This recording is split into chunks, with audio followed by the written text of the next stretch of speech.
Okay. We'll go ahead and begin. This is our regularly scheduled City of Glenwood Springs City Council meeting. It is July 18th, 2024. We'll go ahead and have our city clerk call roll.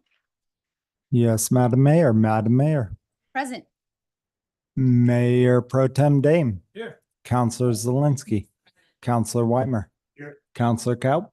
Counselor Schachter. Here. We have a quorum. Any agenda changes and or conflicts? Counselor Deb. Thank you, Madam Mayor. I think we talked earlier about moving item 23 forward to basically right after the consent agenda 15. Great. I think we're all in agreement on that from earlier tonight. Yep. I don't think, yep. Any other agenda changes? Okay.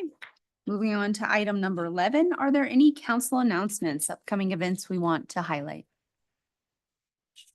Okay, I'm going to jump into it then. There are two special events on Tuesday, July 23rd. We have the Make It Make Sense Infrastructure Fund informational webinar. And this is via Zoom and Facebook. It looks like it's Zoom, Facebook at noon. At noon. Oh, it's at noon. That's the time. cogs.us/roads, ROADS. There's obviously lots of people at City Hall that can give you info on this. If you have questions about the timing of this webinar, this is for a potential street fund on the November ballot. We encourage everyone to get the details to this. And the webinar is a great opportunity. You can do it from home. So the other event we have coming up is a chat with council. City Council has been trying to come to where you are. So we've been attending the Tuesday markets down in downtown. And on the 23rd, Marco and I are there. So come and visit us. Oh, in Mitchell. Great. Yep. And it is publicly noticed because there's 3 of us. So we'll be there and we hope you can swing by and say hello. Okay. Any other upcoming events? Okay. Oh, Counselor Zelinski. Thank you. First of all, mark your calendars. River Fest is August 3rd. Super fun event. Great opportunity to get out there, do some cleanup along the rivers, probably a little bit of education, and then a lot of fun. So that is August 3rd. And then I think probably everybody knew, but I was going to just mark that we just recognized the 30-year anniversary of the tragedy out at Storm King. And so there was an event out at Two Rivers Park to commemorate those that gave their lives. And I just wanted to acknowledge that for anybody that wasn't aware that that had occurred.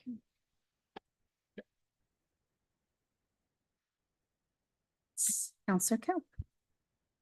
I just wanted to announce that the Glenwood Springs Arts and Culture Board is again working with the Parks and Rec Department to put on the this year. It's kind of a mural festival that will take place in September. And they're putting out a call for artists on August 18th. That call will go out earlier, I believe, Marco, but they're due on August 18th. The call will go out this Friday. And then it goes out this Friday. Okay. And then the artists will be selected at their meeting on August 20th. So we can look forward to having more murals put in town this fall. Thank you. We're going to move on to items. This is for citizens appearing before council. And this is for items not on this evening's agenda. I think we had Cindy Svatos on the list this evening. Cindy, come on up, give us your name and if you live in city limits. It's Cindy Savatos, 319 Park Drive. Been here forever. And Steve, did you bring enough of that for all of us? No, I've heard it's to die. Dessert. Huh. I did, yeah. Here it is. That's not part of my 3 minutes. No. Start her over. That's not part of it. So anyway, I basically came to call bullshit. At the first market, I talked to council and I said, why are the coffins in such terrible shape? And I was told it's because vagrants are so bad, they don't let the city workers come and work in those, the coffins are those planters on each corner. We've called them coffins forever, and they really are looking more and more coffin-like this year. They need help. The market was I was gonna give them money to plant tulips and everything, but no one takes care of them. So I said, well, that's that. I talked to the police. They said, no, the vagrants are not harassing city workers. And if the vagrants are so bad that city workers cannot go and do their job, we got a way bigger problem. Way bigger. Because what are we doing to keep the citizens protected and the locals? And anyway, I just wanted to call bullshit on that one because, they're not that bad. I've been coming through town. I haven't been downtown as much in the last month than I have this last month because just to see it different times. I miss being downtown. I miss working at Confetti. I even miss seeing all the people at the market. I don't miss the market. I miss the way the market used to be. But downtown just keeps cutting its nose off to save its, what is it? Cutting your nose Yeah. to spite your face. Despite your Mhm. And that just keeps happening. Now, who's ever doing the Rana Garden is doing a beautiful job. And I understand they're gonna have to move our wall because it's disintegrating, but they're gonna keep it, which is wonderful. I talked to Nathan Stowe about it. And they're doing a lot of planting on 7th Street. Nothing's happening in those damn coffins. I used to go buy stuff at Lowe's and Walmart at half price sale. So I just don't understand why it can't be done again. And each one of those coffins needs about 500 bulbs in them. Mhm. This is a person who planted 10,000 of them downtown. Anyway, I guess that's mainly what I'm here to gripe about. And 7th Street, the Festival Street, I came up with, I thought was a pretty good plan to move Strawberry Days to it. I got a resounding, oh, hell no. But now that it's out there at Two Rivers Park, it is great for out of sight, out of mind, and you don't even think about it. I've talked to more people who said, I didn't even know it was happening. Now that it's not there, we don't see it. I don't hear it from my house. I don't drive by it to stop by. Thank you, Cindy. Thank you so much. Thanks for coming this evening. We really do appreciate your eyes in So- town and the comments.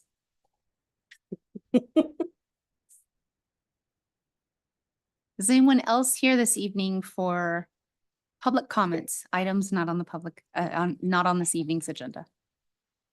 Okay, we are going to close that section of the agenda then. And do we have any council reactions to public comments? Steve, do we want to just maybe dig into that a little bit and maybe get an update to council on what the planting schedule is and from Parks and Rec? Yeah.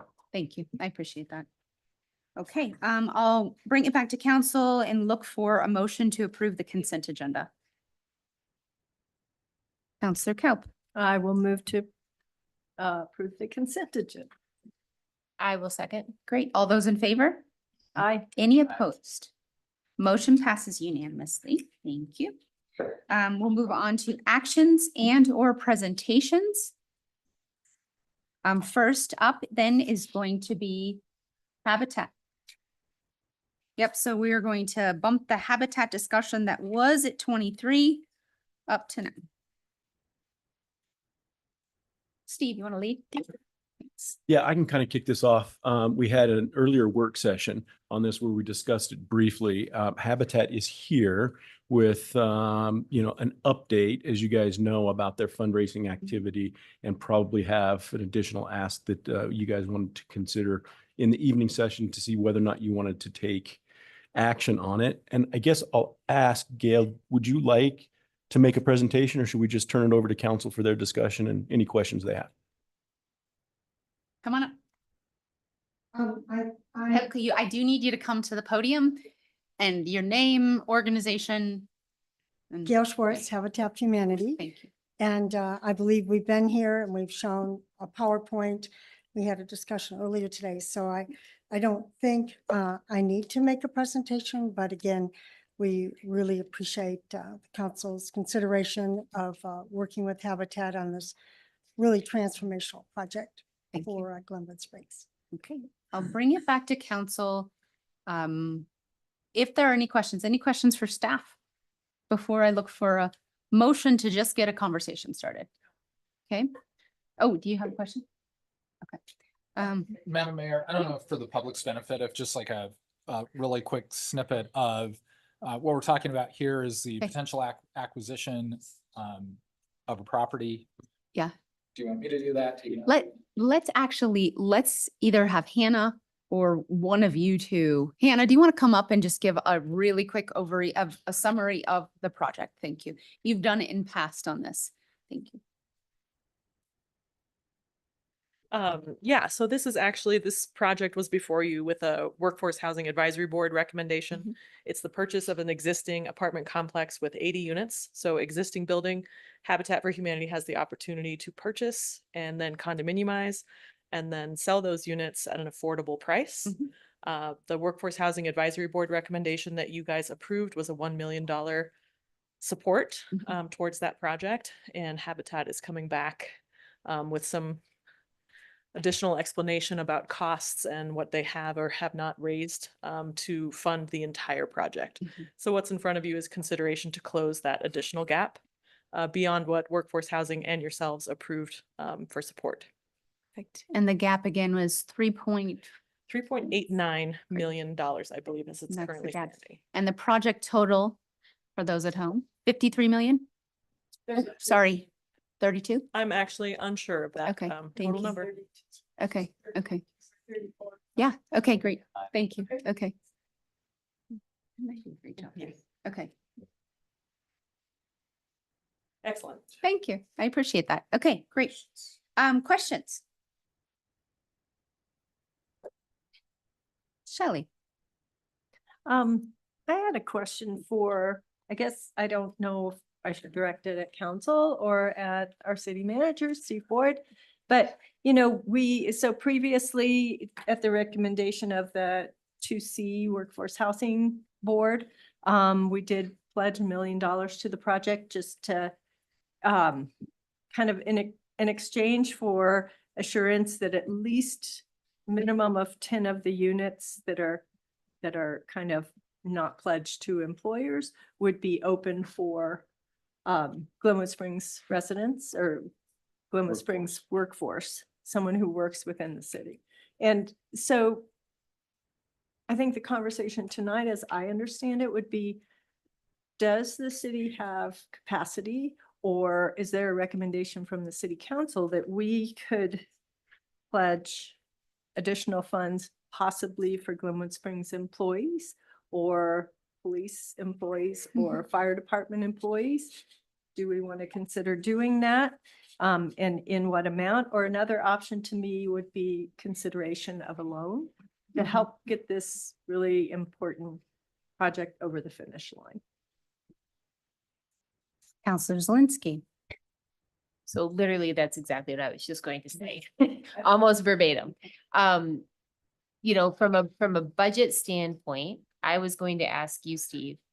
I feel like it's probably pretty likely that we could do a loan based on how the project is structured. It wouldn't be a long stretch, possibly, and so, is that something that holds appeal, knowing the budget?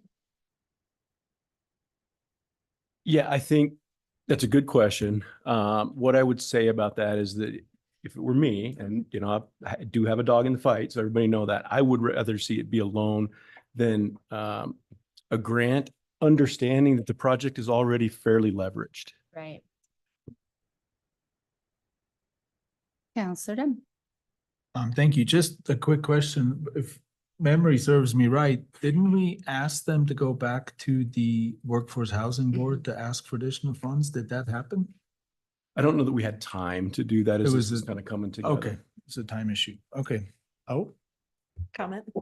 I will point out the original proposal that Habitat brought before Workforce Housing Advisory Board included a loan component. And so Mhm. Workforce Housing Advisory Board was recommending a loan, and then we went into some additional negotiations. So they were comfortable with a loan and they were comfortable with increasing the amount that you guys had eventually approved in a loan capacity. So I just wanted to throw that out, that they are comfortable with that concept. Thank you. And those funds? Yeah. And Hannah? Yep. Hold on one second. Okay. Sorry to jump in, but based on some of the other commitments that the board is making or recommendations, those funds are available? Additional, Yes. because was it 500? I want to remember the amount that was above the million. Was it Yeah, 570? they had, their original recommendation was for in the amount of a loan to go 50% above what the recommendation was, which was the time of 1 million. Okay, thank you. So the loan funds they were comfortable with because that is revenue coming back in. Mhm. And we could certainly work with Habitat on timing, which Mhm. we're working on these recommendations to make sure the fund doesn't go too low, below our programmatic efforts. Okay. And so Hannah, just make sure I'm saying this right. I think in the 2 years that we've been collecting this tax, we will collect by the end of 2024 about $3.5 million. We've made a $1 million commitment. We're likely to hear a recommendation from the board for another $1.6 million. So adding $500,000 to that would still leave us a couple $100,000 in the bank, but would be most of the funds available to us. Yes. Okay. Counselor Schachter. Well, we don't have a specific ask at this time, but I believe, first of all, this is a project, I would just say, from the Habitat side and from the Glenwood side, this is a one-off opportunity to get development neutral units of this quantity. I believe Habitat, it's a huge benefit to the mold that has been broken in the Roaring Fork Valley about how to proceed with Habitat housing. It's a huge opportunity for them as well as us. I believe that we should do whatever we can to make it go forward. But I also concur at this point that some kind of generous loan Mhm. would be the best terms, and that could be deferred payments, interest rates low, like our civic returns might be, and an extended amortization period. But I would concur, my meetings also at the Workforce Housing Board, there was another $500,000 participation in return for units that we can specify a little different from the traditional Habitat mold, but that we can, whether it's purchasing rights or priorities or just an agreement that we are assured that our employees and workforce housing are there. I think we can pull that off and make sure the deadlines are met. So I hope we can do that pending a specific ask. And thank you again, Councilman, for considering this. As you might understand, and you are probably aware that we are asking for participation and the priority pledges, and we are asking pledges at 150,000 a unit, and that is only a priority stake. And at this point, we have 26 of those priorities still available to make the amount that we need to be able to go to the closing table. So as Councilman Schechter just said, that this is such a unique opportunity. I would say just shy of half of the current residents are employed here in Glenwood Springs. So I just want to mention that you're being able to preserve housing for the workforce here in Glenwood Springs, and obviously in other parts of the valley. But I would say that the concentration of residents really is part of this workforce. It has been mentioned up here that we don't have a specific ask. We know what the deficiency is. Would you like to throw something out? I would be, so may I be so bold? Yeah. I would just say that what would be really helpful is considering 10 priorities alongside an additional $500,000 loan. Great. Counselor Zelinski. So that was my question. I wasn't sure if the ask was above what was already kind of like recommended by the Housing Commission. So we just, right now, we're at that, we have 1 million committed and you're thinking an additional 500,000? Or a million. Or is it an additional 1.5? Correct. So 2 total. Two So an additional million. Got it. So that exceeds the 2C funds. So It wouldn't be. Hold on one second. that's Go ahead. what I'm Ask saying. your So question. that's what I'm trying to do. Mhm. So that would exceed, so then that would go to, where would that come from the city's budget? Well, so I guess let me make sure that I'm clear. We have committed to 10 units for $1 million, right? Not exactly. Uh, We committed to $1 million. Mhm. 10 units would be on an annual basis certified as being owned by Glenwood Springs Mhm. workforce. So it wasn't that we had those priorities. It's just that the project it committed to 10 units would always be in that. So then I think you and I both probably heard an ask that sounded a little bit different to us. Well, yeah, and so I understand what you're saying. I guess my question is the ask now 10 more for 1.5 million? Yes, that would be allocated for the city of Glenwood Springs workforce, city of Okay. Glenwood Springs employees. But it would be, that would be a recommendation that the city employees, there would be 10 units set aside specifically. That would be the opportunity I might suggest. And if you didn't use them all, then you would open it up to other employees. Okay, right. So the first 10 for anybody that works inside Glenwood Springs, the second 10 for city of Glenwood Springs employees. And that's the difference between a 1 million and 1.5 million. Right, okay. Okay, so Hold on, there's a little chatter. up I was here. gonna say, Hold I'm on, hold actually on. still, I'm Okay. still confused. I think Gail and I are on the same Yeah. page. So million, the additional ask is Like- 1.5 for 10 plus a $500,000 loan. So in a 1 million plus an additional 2. So, okay, so in theory, the city of Glenwood would be in for $3 million with 1 million coming from 2C funds and an additional 2 million coming from the city of Glenwood Springs, partially in a loan, partially in a commitment purchase. It could. That's the ask. I don't think Gail cares where the money comes from to see or No, the no, no, city. no, I no, think she I- just wants the No, money. I just asked where we're at. Yeah, now. sure. Yeah. We have No. 1 million Uh-huh. from 2C Yeah. funds, and then we have an additional 1.5, 2. 2. 1 million for 10 units and a $500,000 loan. Yeah. No, Okay. the-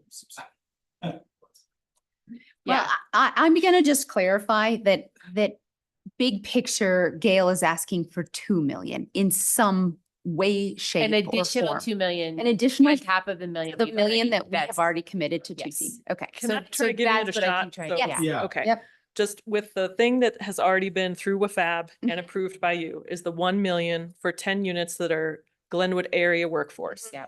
1 million. What Gail just came up and said that she's asking for tonight is an additional $1 million for 10 city employee dedicated priority units. But then 500,000 in a committed loan, 1.5 and 5. So it Yeah. is 2. Okay. See? I was pretty sure, We I got know, I this. just, We you got know, there. you gotta get there, we gotta get there together. 10 We're pairs of here. ears. Yeah. So, yeah, Well, all right, so then. that makes sense. I Okay. got that. So then, the real question is, before we even talk about it, is that something the city's in a capacity to even do? Oh, So we'd have about $900,000 left at the end of 2024 in 2C funds. I mean, I could see us, being comfortable spending $600,000 or $700,000 of that. So we still have a little bit of a reserve, but that would pretty much wipe out your ability to do anything else until revenue started coming in next year. One of the things that I would say is that, for example, when we did the daycare and we got preferences, there was a little bit of, crying foul because, this is taxpayer money. They shouldn't be available Yep, just for city absolutely. employees. So Yep. Yeah. one thing to kind of be aware of, the rest of the money, anything over 2C has probably got to come from our general fund. Mhm. So we do have a sufficient reserve in our general fund to do that. I'd much rather do it as a loan in some Right. capacity. If you guys direct me to, I'm happy to work with Gail on, terms that might make sense, whether it's interest only for a little while or whatever. But if you wanted to do that, I think that's probably how it would come together, something like 600 or so from 2C, the rest from the general fund. So just because the city of Glenwood Springs has priority, doesn't mean we have to use them to give the city of Glenwood Springs. So we could choose to use that to go out to city of Glenwood Springs, employees within the city of Glenwood Springs. And then that way you don't have to worry so much about that tax dollar perception. Thank you. Thank you for clarifying all that. I'm going to jump in really quickly and clarify. At one point in all of these discussions, I heard an alignment with a grant and a loan, meaning there was a 1 million.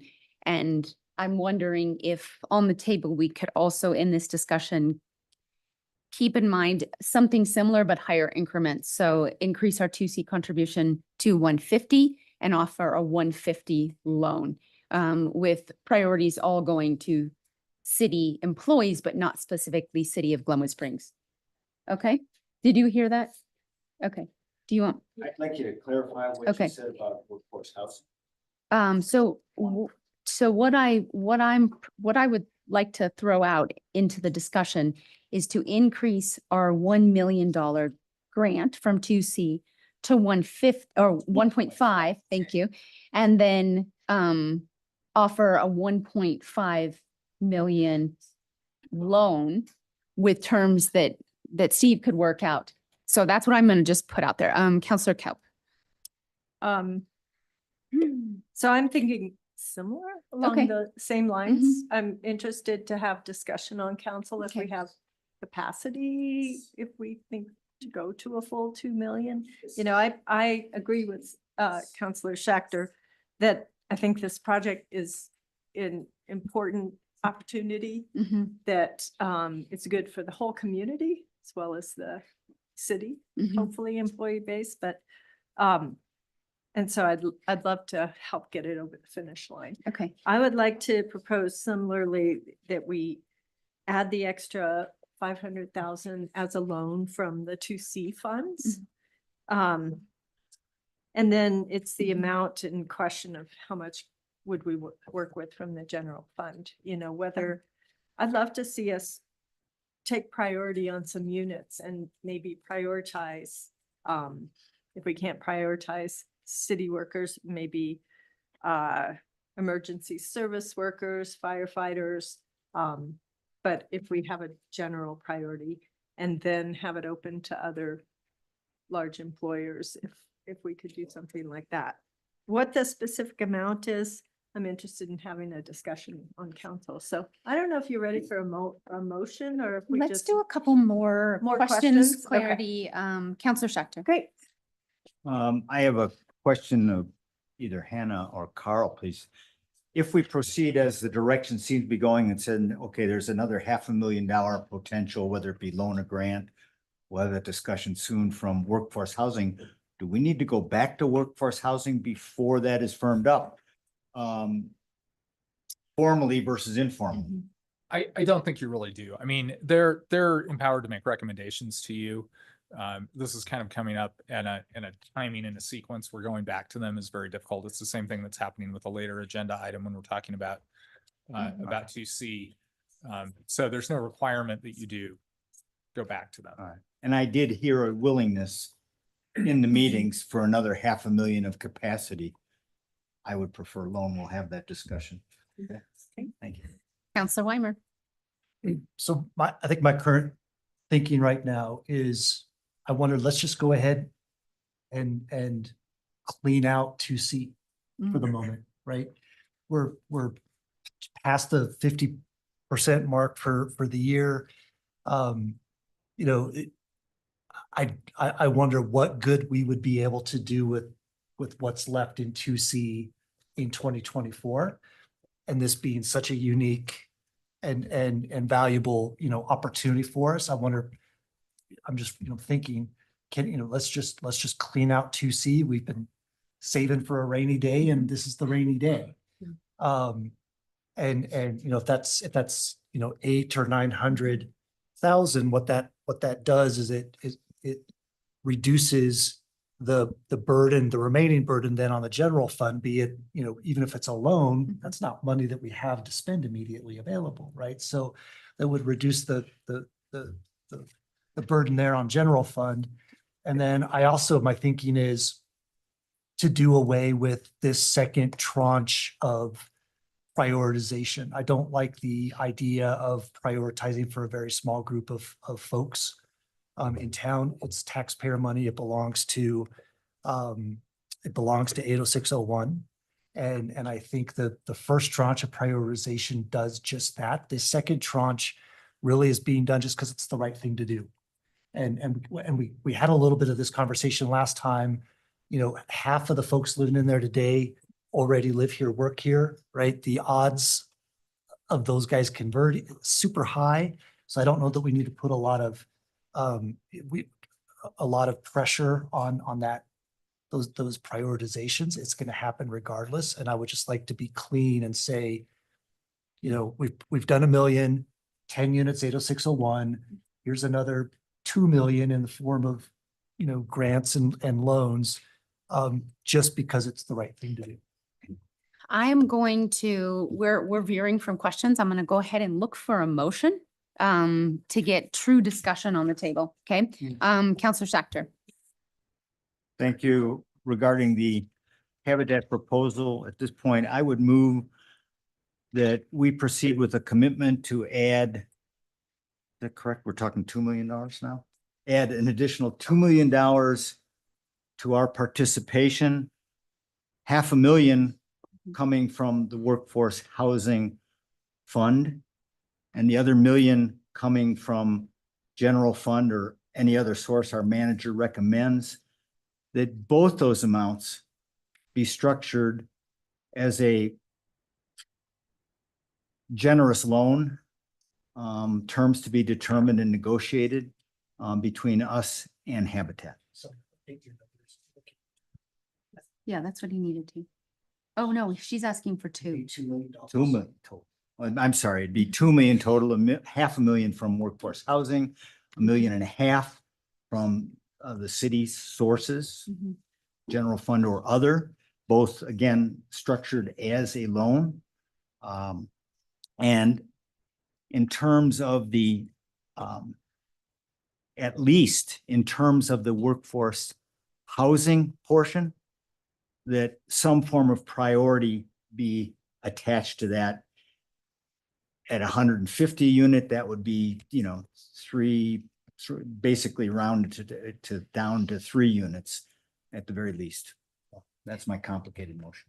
It is, it was nuanced enough that I'm going to have you summarize very quickly, like just kind of give it to us. Summarize, Yeah. we're making Yeah. a pledge to add another $2 million, $500,000 from workforce housing and 1.5 million from city funds, structured as some kind of reasonable loan. And the workforce housing portion should have, at the very least, the workforce housing portion needs to be tied to some priorities for Glenwood workforce housing. Great, thank you. Counselor Zelinski. So I would like to second that. With the source of funding to be kind of TBD through our discussion, rather than saying specifically it's coming from this and this. So Say it, I'm you sorry, I need didn't to, hear. you'll need to second it exactly as he is. And then you can throw out in comments that you would prefer something. Got it. Okay. So I will second it. Okay, great. So we have a first by Counselor Schachter and a second by Counselor Zelinski. And I will open the discussion up and we'll start with Counselor Dunn. Thank you. Okay, so Counselor Schachter, I agree with most everything. I would say that we take the 500,000 out of the 2C funds as a grant. And we contribute another 1.5 million out of the general fund as a loan. And for that 1.5 million loan, we'll get 15 priorities. I'm sorry, 10. 10 priorities. I did the math wrong. See my face, I was like. Yeah, no, thinking of- yeah. We get 10 priorities and not necessarily 10 priorities for the city of Glenwood as an employer, but for the city of Glenwood Mhm. employees, meaning people that work, the Mhm. workforce of city of Glenwood. And that's how, and I don't know if that's what you meant, but that's how I would love to see it. The other thing I would have to add to this is I believe an employee housing unit is attached to your job. And if you quit your job in the city of Glenwood, you need to move on and make it available again for the next person that is looking to buy into Glenwood Springs. So that'd be a caveat that I would like to add. Okay. Counselor Captain. Let me, oh. Mhm. Okay, just a little bit of clarification. I agree with Counselor Dem. I'd like to see the 2C funds be a grant and not a loan. Can we clarify, Hannah, please? How much is in the fund again? I So, mean, after, yeah. because we have another I think I commitment would we're talking also- about tonight. Steve's got the final total. I did for your discussion, which I think is Thank you. important for what you're talking about right now as well. And then Steve, please jump in with the totals that you already described. As you saw in the habitat structuring, the loans that have been committed, such as Colorado Housing and Finance Authority, those do not come with priority units. The Right. grant funding does. Right. Mhm. The So loan that would does be not. something Yeah. to clearly, ask Gail if that's even possible. My understanding from how it's been structured, only the grant funding is getting Is the the priority priority. units because Okay. it's truly being contributed as opposed to being returned. So, and Steve, Okay. thank you. Okay, hold on one second. But I asked about the amount. Total. Yeah, Oh, thank you, Steve. Yeah, so if we've already got a commitment of $1 million from 2C, Mhm. and we want to hold room for the $1.7 million ask that we're likely to get, Hannah needs about $500,000 for programming. So at the end of all of that, we could probably commit about $500,000 Mm. from 2C Mhm. funds to this, and Okay. then 2C would be empty. Okay, At so the we are, end so of the the summer. $500,000 is a good number. That's what I wanted to confirm. So Okay. I'm with that, but I'm also agree with Counselor Dim that it be a grant, not a Mhm. loan. And then I would like to look at we don't necessarily have to go with 10 units. We could go with 5, or we could go if we want to purchase that priority. So if we can split up that, if council wants to try to hit the 2 million mark that's being requested, I also think it's our option to go a little bit less. But if we, my feeling is we've all agreed this is a really important project. So if we want to hit that mark, I don't mind splitting up that 1.5 million into maybe a half of a loan and a half. We get 5 units for 750,000 as a commitment on a partnership for Glenwood Springs community workforce. And then the rest of it would be a loan, if that's advisable. That would be preference to me. Okay, Counselor Zelinski. So yeah, so that was gonna be after my second. That's where I wanted to go with this, is I wanted to add a question for Gail. Mhm. I know that you are seeking $2 million. If with an eye on our budget, we say, hey, can we do more of this as a loan rather than just the 500,000, but maybe we reverse that and we do, 500,000 grant from 2C, 500,000 from the city of Glenwood Springs, and then $1 million loan. Would that still get you where you need to go? And then we could talk about priorities and everything else, but Forgive me, will you just repeat that? absolutely. So I'm very sensitive to our budget. So I'm trying to think of how can we help you get to where we all believe is important to be? Is it possible, rather than, to kind of flip flop and judge the identification? Maybe we don't want to buy as many priorities, like Shelley said, and we ask for maybe $1 million in a loan, 500,000 from 2C additional, and then maybe a 500,000 if we can find it in the city budget additional, and we get a few priorities. But then that $1 million loan, does that still have appeal to you if we did more as a loan rather than buying priorities? Absolutely. Okay. It'll just depend upon the terms. in Right, terms of got it. The terms, the rate and the timing. So because it'll take basically a year to be able to, again, work with ideally the existing tenants and get them and the conversion and get hopefully the tenants ready to become homeowners. So Got it. this all takes time. Got it. So Steve, I know this puts you on the spot, but is there a ratio of how this money comes out of the city of Glenwood Springs from all of its different sources? Is there a kind of preferred package that makes the most sense to you that you would like to share with us? If we really want to get $2 million to Habitat to make this work? It makes sense to me to take $500,000 from 2C. A grant is fine. The $1.5 million from the general fund. And the more we can work into a loan, the better, Okay. is what I would say about that.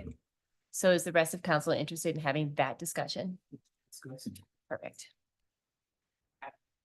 Okay, I want to mention really quickly that I can recognize and appreciate that if it's a loan, that we don't get any priorities, but if it's coming from the general fund and it's not a loan, then I'm very comfortable seeing it be city employees. And I think that's all in alignment with the legalities. But it's not my preference. My preference is 1.5 million loan with you guys working out the terms to be acceptable for all parties and 500,000 increase from 2C. And I do not need to, you mentioned something about City of Glenwood employees. I think I need Mention clarity on that. Okay. Hold on. Yeah. Yeah, if you could clarify. Well, let me start with the money. Okay. Quick. Okay. This is how I see it. So 2C money is a 2.5% tax that we voted in, that the people voted in. So that's actually the people's money. Exactly. So if we give $1.5 million out of that fund, we should get 10 units priority for that money. For City of Glenwood people. Workforce, not City of Glenwood Springs employees, Exactly. but people that work in this town. And it's a total of 3 million, really. Right. And the other $1.5 million should come from the general fund as a loan that we cannot tie priorities to, which we just heard. And keep that separate as a loan to terms. If I was the lender, I'd say no longer than 18 months, but that's just me. That's how I see that. That's you and I are on the same page. Right, but I have that one caveat that I believe that if you leave the city and you don't work here anymore, you need to free up that unit. So because I asked you to clarify, I'll just ask what happens if it's an employee, just for instance, school district or something like that. I don't know who the partners are going to be, but somebody who potentially could get a job as a second grade teacher in Glenwood this year and next year they get moved to Carbondale. Sure, I get that. And I think there is jurisdictions and workforce housing programs that have figured that out. And I think we Yeah. could look at that for some guidance. Yeah. Uh-huh. And two things I'd like to just kind of note. So the original grant that you did, the $1 million, Mhm. was tied to 10 units that would be audited and acknowledged every year that they were for Glenwood Springs, that there were at least 10 units being used by Glenwood Springs workforce. If you add an additional $500,000 to that grant, I'd respectfully suggest that number probably should be 15, not 10, because that was the terms of the original grant. My question for you, Councilor Dem, is that if that 15 is being certified that there are at least 15 every year, does it really matter to you whether or not somebody moved in or somebody moved out, as long as 15 of those units are dedicated to Glenwood workforce? Mhm. I agree to most of that, but the 10 I understand are not guaranteed. We're not buying the priorities. They're just, hey, if we have 10 available, and they'll be certified, there they are. I'm actually wanting to buy the priorities. And since I think we're Mhm. spending money on the priorities, it should be for people that work in Glenwood Springs. I think we. See the difference? The difference is, Yeah. I'm actually thinking we should buy the priorities. I think. Hold on. Just 1 second. Go ahead, Carl, if you need to. No, that's a great clarification. So what you're thinking is that with the additional 500,000, you would buy 3 priorities. Correct. Or Your mic wasn't on. You're good. Yes, it would have to be 3 because we already committed $1 million to the audit. I got it. Yeah. Okay. So I have to reduce my Yeah, my okay. account. That's So correct. Yes. We still have a motion. We still have a second. It doesn't, Thinking about amending, I it- have okay. another question. it doesn't include yours. Counselor Schechter, go ahead. So I'm trying to process, I'm going to amend the motion, but I do have a question regarding Counselor Dame's request. Would Habitat even accept the money if housing was tied to job? Thank you for the question. And remember, this is the pool that we have found when housing is tied to the job, it destabilizes that individual when they own their home. Now, I get it. Like all these other entities that are renting to their employees, I won't name, but they're renting, they're entitled to, that person leaves XYZ employer, they have to give up their unit. That's why the pool is such that with 5 priorities, approximately the 500,000 in priorities, that should that individual leave for example, the school district and working in Glenwood Springs, end up in Carbondale, which is within the boundary of this that's acceptable, that there will be another unit in the broader pool of 50 that will be assigned to someone living in Glenwood Springs and working in Glenwood Springs, because that's where not destabilizing an individual, but always assuring that that priority will be transferred and that will be a Glenwood Springs employee. That's how we're transferring, and the other employers, should that person leave and they still meet the deed restriction, they are still working here. It's their primary residence. They're still contributing to the community, but they're not with that employer. Then they get another unit as a priority. So I'm Hold- still on my question. Oh, sorry. I thought you were done with it. Hold So, on one second. again- You're not on. You need to, let's see, where is yours? There it is. Okay. Everybody's on. So again, clarifying the first proposal, Mhm. those 10 units, not priorities, that there will be monitored and audited 10 Glenwood Springs workforce people, at least 10, as owners in this complex. Take it one step further, should there not be 10, then there's a priority list for future openings that come up whenever they happen. Is that correct? They would be prioritized, the next opening for and I think it's hopefully unlikely that we won't have those 10. Right. Just wanted to clarify that. I can make an amendment Would whenever you, you're ready. if you're on, if you'd like to amend your motion, I would encourage you to go ahead and do it. So I will amend the motion to read that we are still committing $2 million to the Habitat project. $500,000 would be a grant from the Workforce Housing Fund, and that would be tied to 3 more priorities, however we talk about, however we identify that.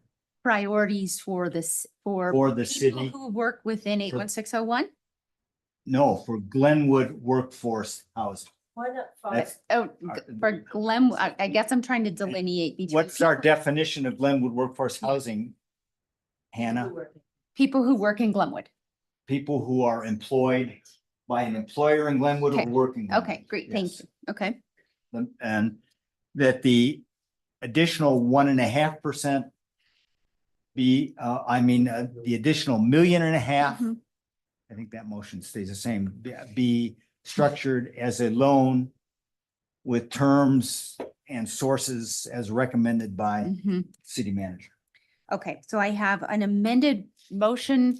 Would you like to amend your second to include his prioritization for Glenwood employees or people who work within the city of Glenwood? Yeah, if you, hold on one second, let's get your mic on. Okay, go ahead. All right. So a point of clarification, can we, instead of talking about it as 2 million, because really right now the city of Glenwood Springs is Mhm. giving 3 million. Mhm. So let's start talking about it as 3 million. 1.5 of which is going to come from 2C funds, Mhm. 1.5 of which is going to be a loan. So of $1.5 million, because before we were an investor, now we're kind of changing our commitment. We could get a little bit more of a priority as long as we, I think, are comfortable with, I like the idea of our first responders having some, like you've got rookie police officers trying to help with recruitment, like things like that. Maybe we want to have something that is maybe like, I don't know. So say we have, I think, 5 priorities, and maybe we give 2 of them to City of Glenwood Springs employees and 3 of them to 81601. Something like that, or I don't know what 1.5 gets you in the world of priorities, because we're having a different conversation here. So Carl, will you clarify if we can do that with 2C funds? I think you can. I don't know that it is kind of what the 2C committee was thinking about. I know. I guess I want to run through some numbers just so that I know we've been talking about a lot of numbers, but I'm going to start with the $10 million or the $1 million grant that you gave an audited 10 units, right? Yep. Now you're being asked for an additional 500,000 for 3 instead of 5 units. Well, and that's why I raise it. Well, that's what I'm asking, because in Right, my mind, so- I think we should have 10 units. Yeah. 10, well, no, it should be 10. So, and I know the Right. negotiation with the school district, because Chad and I have been talking about Right. this. They were at $1 million for 10. So it feels like your motion should probably be an additional $500,000 for an additional 5 Under the same terms as the original. Right. So that's why I was saying, like 3, if we wanted. to And so, try and- underneath that scenario, you don't actually have priorities to assign. Those 15 are for audited and confirmed that there are Glenwood Springs workforce housing at least 15 units. So right? that it just elevates our. It would elevate, investment it would elevate your so- investment. For the allocation, for Allocation. the broad allocation. So I think we would gain a little bit more than just have, then you don't have to have the conversation about Yeah, allocations. I think if you wanted to buy as part of the 1.5, the additional 1.5, some allocations for like say 2 for city employees, I think that not using 2C funds and, if you wanted to do that, I think that has more value to us as a city. If you're going to do that, to probably do it that way, I think Steve would just be happier with the $1.5 million loan out of the general fund. so, yeah, and I think honestly, just in this greater conversation, understanding how workforce in Glenwood is functioning right now, I think that really we're splitting hairs and making it hard. I would just like to just ask Sumner to amend his motion. Thank you. Jeez almighty. Okay. To say, let's amend our offer to include $1.5 million grant of 2C funds to Habitat for Humanity and an additional $1.5 million loan from the general fund, terms to be negotiated by Steve on our behalf. And how many prioritizations for Glenwood 81601 employees? I think that we should have 15. 15. And so, okay, so to clarify, Aaron, one piece of that in that when you say the 1.5 million from 2C funds, that's already includes a 1 million allocation. from a Correct. So it's previous- only an additional 5, but Okay. I okay. think to have a holistic Yep. conversation, we Thank needed you. that whole Yeah, run. I think that's lovely. Okay, Counselor Schachter, you have now heard Okay, an amendment to your amendment. How does that resonate with you? resonates fine with a couple short questions. Okay. One, are you asking for what you talked about, Glenwood employees? No, okay, so that's off the table Mhm. for now, Yeah. and maybe. City of Glenwood City of Springs Glenwood employees, employees. Yeah, not people, but yes, people employed in the city of Glenwood. our Springs. workforce, our Correct. general workforce definition, not Mhm. necessarily city employee. Yes. And again, related to what you brought up, Carl, the only reason I said 3 was because I heard, okay, the new market rate is 150. We're not buying preferences, We're but not buying preferences. No. That's why I'm saying 15. Yeah. so I have no problem then amending the motion again Mhm. that says that an additional $500,000 on top of the million already committed will Mhm. come from, as a grant from the Workforce Housing Fund. 2C. And with that, Under the same terms and conditions Under as the the sc- original million, under the same terms and conditions of the original million. Okay, which so is that- 15 units. okay. Okay. And the other $1.5 million will come as a loan from general fund or other sources and as recommended by the city manager and with terms to be negotiated by staff Okay. to come back to us with a proposal. To clarify. City clerk, got it? The motion on the table? Which part of which motion? There's, Can may I read it back? yeah, Ryan, so you great, have thank it. you. Thank you.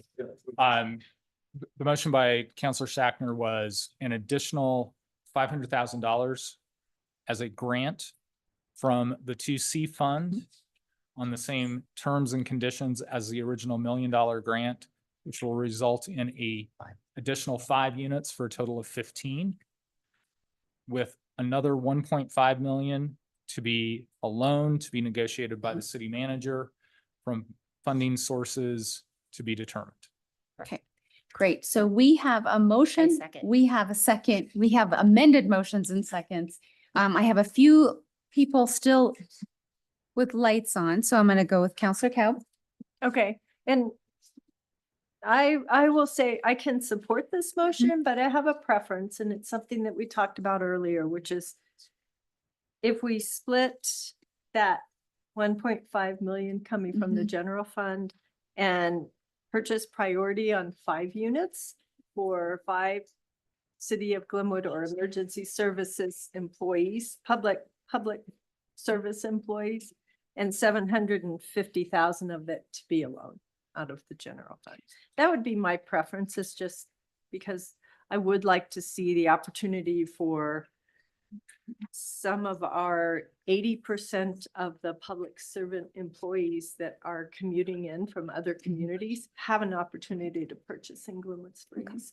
And I think it's worth a $750,000 investment out of our general fund to do that. But this would that be an acceptable amendment? I don't know. I mean, in concept, There you go. yes. The admin of it and the possible blowback that we've heard, I don't know. And I'm not sure that this precludes those city employees, even though not earmarked, Mhm. if they are truly eligible, will probably have an opportunity to get it. So Assuming know if- there'd be a lottery or something. yeah, I don't- the Habitat would deal with that ranking. So I'm not sure, Mhm. based on what I've heard on the dais and from the city, that even though I like that idea, I'm not sure I would make that motion. Okay. So I too, I'll support the motion that's on the table, but I would not support that. I'm feeling pretty protective of our general fund, and Okay. a loan I'm comfortable with because of potential short term, but definitely not just a contribution to city employees at this time, even though I love them all. Counselor Dunn. Thank you. Yeah, I'm definitely not going to be a no vote, even though I have this little caveat in there. I just have a hard time letting go of.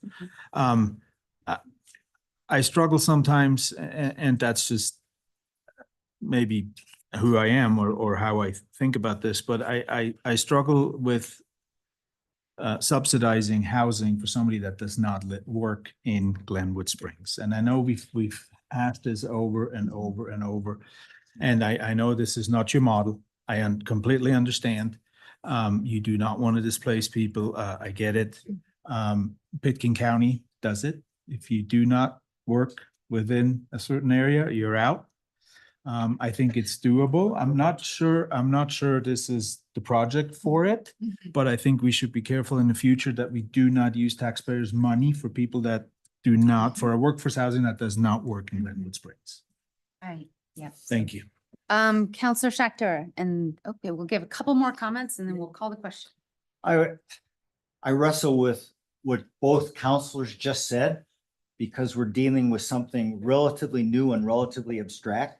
And if we had the capacity to do something like ACTIA, which I don't think we have now, I think we ought to look for that But again, I will also take this up to the higher level that says we are participating, I think, to the max we can. Mhm. And I believe Habitat is as well, and we have a project in front of us and in front of Habitat that will probably never be replicated and will be the envy of many communities. So with the minor reservations, I think we're on the right track to go forward. Counselor Zelinski. So I think, I don't know if this helps, but if we look at this, I mean, we're not subsidizing anybody outside of our community. We have 15 guaranteed Glenwood Springs workforce housing units for $3 million. That is an incredibly good investment on our behalf. The other units within that belong to Habitat. And they are doing something for our larger community. And we all talked earlier today about how we're not siloed, we're a region. This is a regional housing solution. We are good neighbors. We are being good stewards of the money that we're entrusted with. I think that I hope that that helps you feel better, because I really strongly believe that this is a proper use of our funds and we're doing the right thing for our community. Thank you. And with that, I'm going to call the question.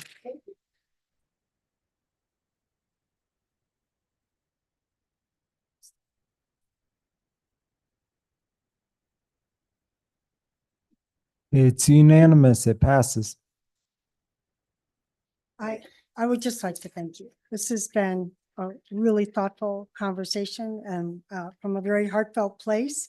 We know that 88 small homeowners will be served and 15 guaranteed out of the 88 will be working in this community. And it looks like a very high probability that's not going to be a high bar. But I just want to thank you because it couldn't happen without a commitment and a partnership with your sincere interest, and we'll work out the terms. Thank you. on- Those on terms the are going to get balance. worked out. So thank Yeah. you. We look forward to the success of the project. Yeah, thank you. Thank you, Gail. And please extend our gratitude to your entire team. I know they've all worked diligently to get this to us. Thank you. Great. We will thank you all for the switch in the agenda. We're going to go ahead and have sustainable strategies. Come on up to the podium. Ashley Bash, nice to see you. Good to see you. Right.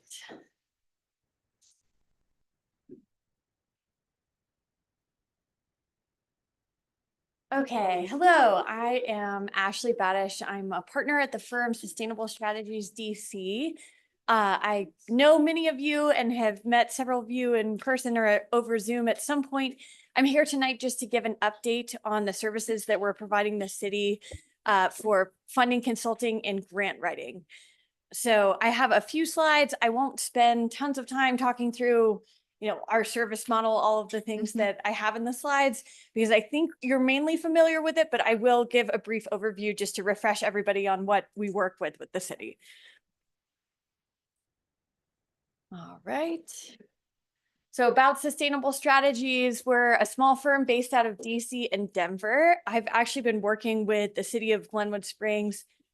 Yeah. Did We don't see your presentation yet. I am seeing it, but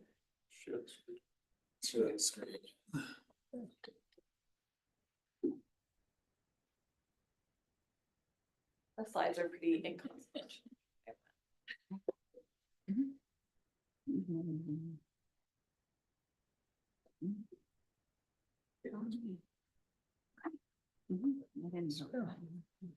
Right here. Hey. All right. Thank you. Okay. There we go. So yeah, I've been working with the city since 2016 on seeking and securing grant funding from state, federal, and a couple philanthropic sources here and there. Our firm focuses on working with local governments, and we just came up on 66 million for Glenwood Springs since 2016. So really exciting that we've been able to secure that level of grant funding and other resources. And I'm now based out of Denver. When I started working with the city, I was still in DC, but it's great to be back around the area. So what we do with the community, we do a community assessment on understanding funding priorities. We try to re-up what we call a resource roadmap on a basically annual basis, where we try to understand what your city is looking for across all sorts of different categories of funding. So parks and rec, roads, housing, public art. And then we come up with a list of resources that we think that you should be pursuing. And we work with staff on a continuous basis, holding monthly calls where we bring to your staff emerging grant opportunities at the federal and state level, and then also hear about projects and potential funding needs that we can align with those grants and pursue. We're a full service grant writing firm, so we draft all of these applications start to finish, working closely with your staff who provide us with lots of data and information and are always great to work with. And we also provide newsletters and updates on opportunities as they arise. And we also support you all with political advocacy. So the grants that go to the federal government that are really competitive, we work on advocating for those, including a DC trip that I'll talk a little bit about as well. These are the areas that we work on with Glenwood. And here's a smattering of the projects that we have worked on over the years. Always fun to come and see some of the projects coming to life. And so with that, I will give you an update on what we've been working on this year, which is the main thing that I'm here to speak about. So this year we've secured a grand total of $51 million, which is an amount of money that when we first started working with the city, we used to get really excited when we won like $60,000 grants. So pretty thrilled to be seeing this. Of course, it's indicative of the general funding environment at the moment, but it's also a lot of hard work from your staff on organizing around key projects, advocating for them, and drawing that amount down to a community of your size is really impressive. So congrats. These are the grants that we have won since I last provided an update to council. They include the U.S. Department of Transportation multimodal grant for the Southbridge project, a couple of DOLA grants, including More Housing Now and a local capacity building grant to support your affordable housing efforts. We also secured DOLA funding for the Blake Avenue reconstruction and a Water Smart grant that is for testing for wells. That I know the scope of that project has shifted some, but that was through the Bureau of Reclamation. We have a couple grants currently pending, including a grant with the Colorado Water Conservation Board for $40,000 to update the municipal water efficiency plan, and an earmark for highway safety improvement project that is for highway safety efforts through your police department. And this year we didn't have any grants come back unfunded since we spoke last. That's exciting and unusual, but there we have it. And then this past fall, we did a trip with Mayor and Councilmember Dem came along. Mayor as Pro well as Tem. Carl. Yeah. And Mayor Pro Tem, sorry. And we made the rounds with your members of Congress and the offices of your members of Congress, as well as several agencies. We like to do this every year to build and maintain relationships, to tell the story about Glenwood Springs projects, and to secure specific targeted political support in the form of letters and phone calls for the projects that you had pending. So our meetings this year, we hit both of the senators. We met with the National Endowment for the Arts. We went to the U.S. Department of Transportation and also met with their Build America Bureau, and met with the Bureau of Reclamation at the National Park Service as well. Couple updates on appropriations. So we had both senators submit Glenwood Springs request for the police department highway safety funds. That does not mean that it will get into the bill language. Our Colorado senators like to submit for everything. And I actually think we will know this week whether it made it into the bill language. So I will get back to you to let you know if that project has a shot at moving forward. Essentially what happens with earmarks is once they're in the bill language, you're pretty much guaranteed to get funding if Congress passes a budget, which is always a fun adventure as well. So yeah, we will continue to provide updates on appropriations as we have them. And then just a short update on upcoming opportunities and projects.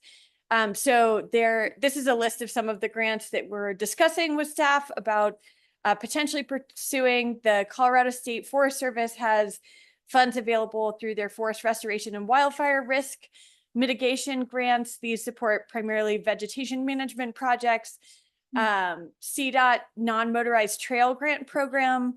I know we were looking at for a couple potential projects around bike ped connectivity, and that's actually federal funds that are administered at the state level.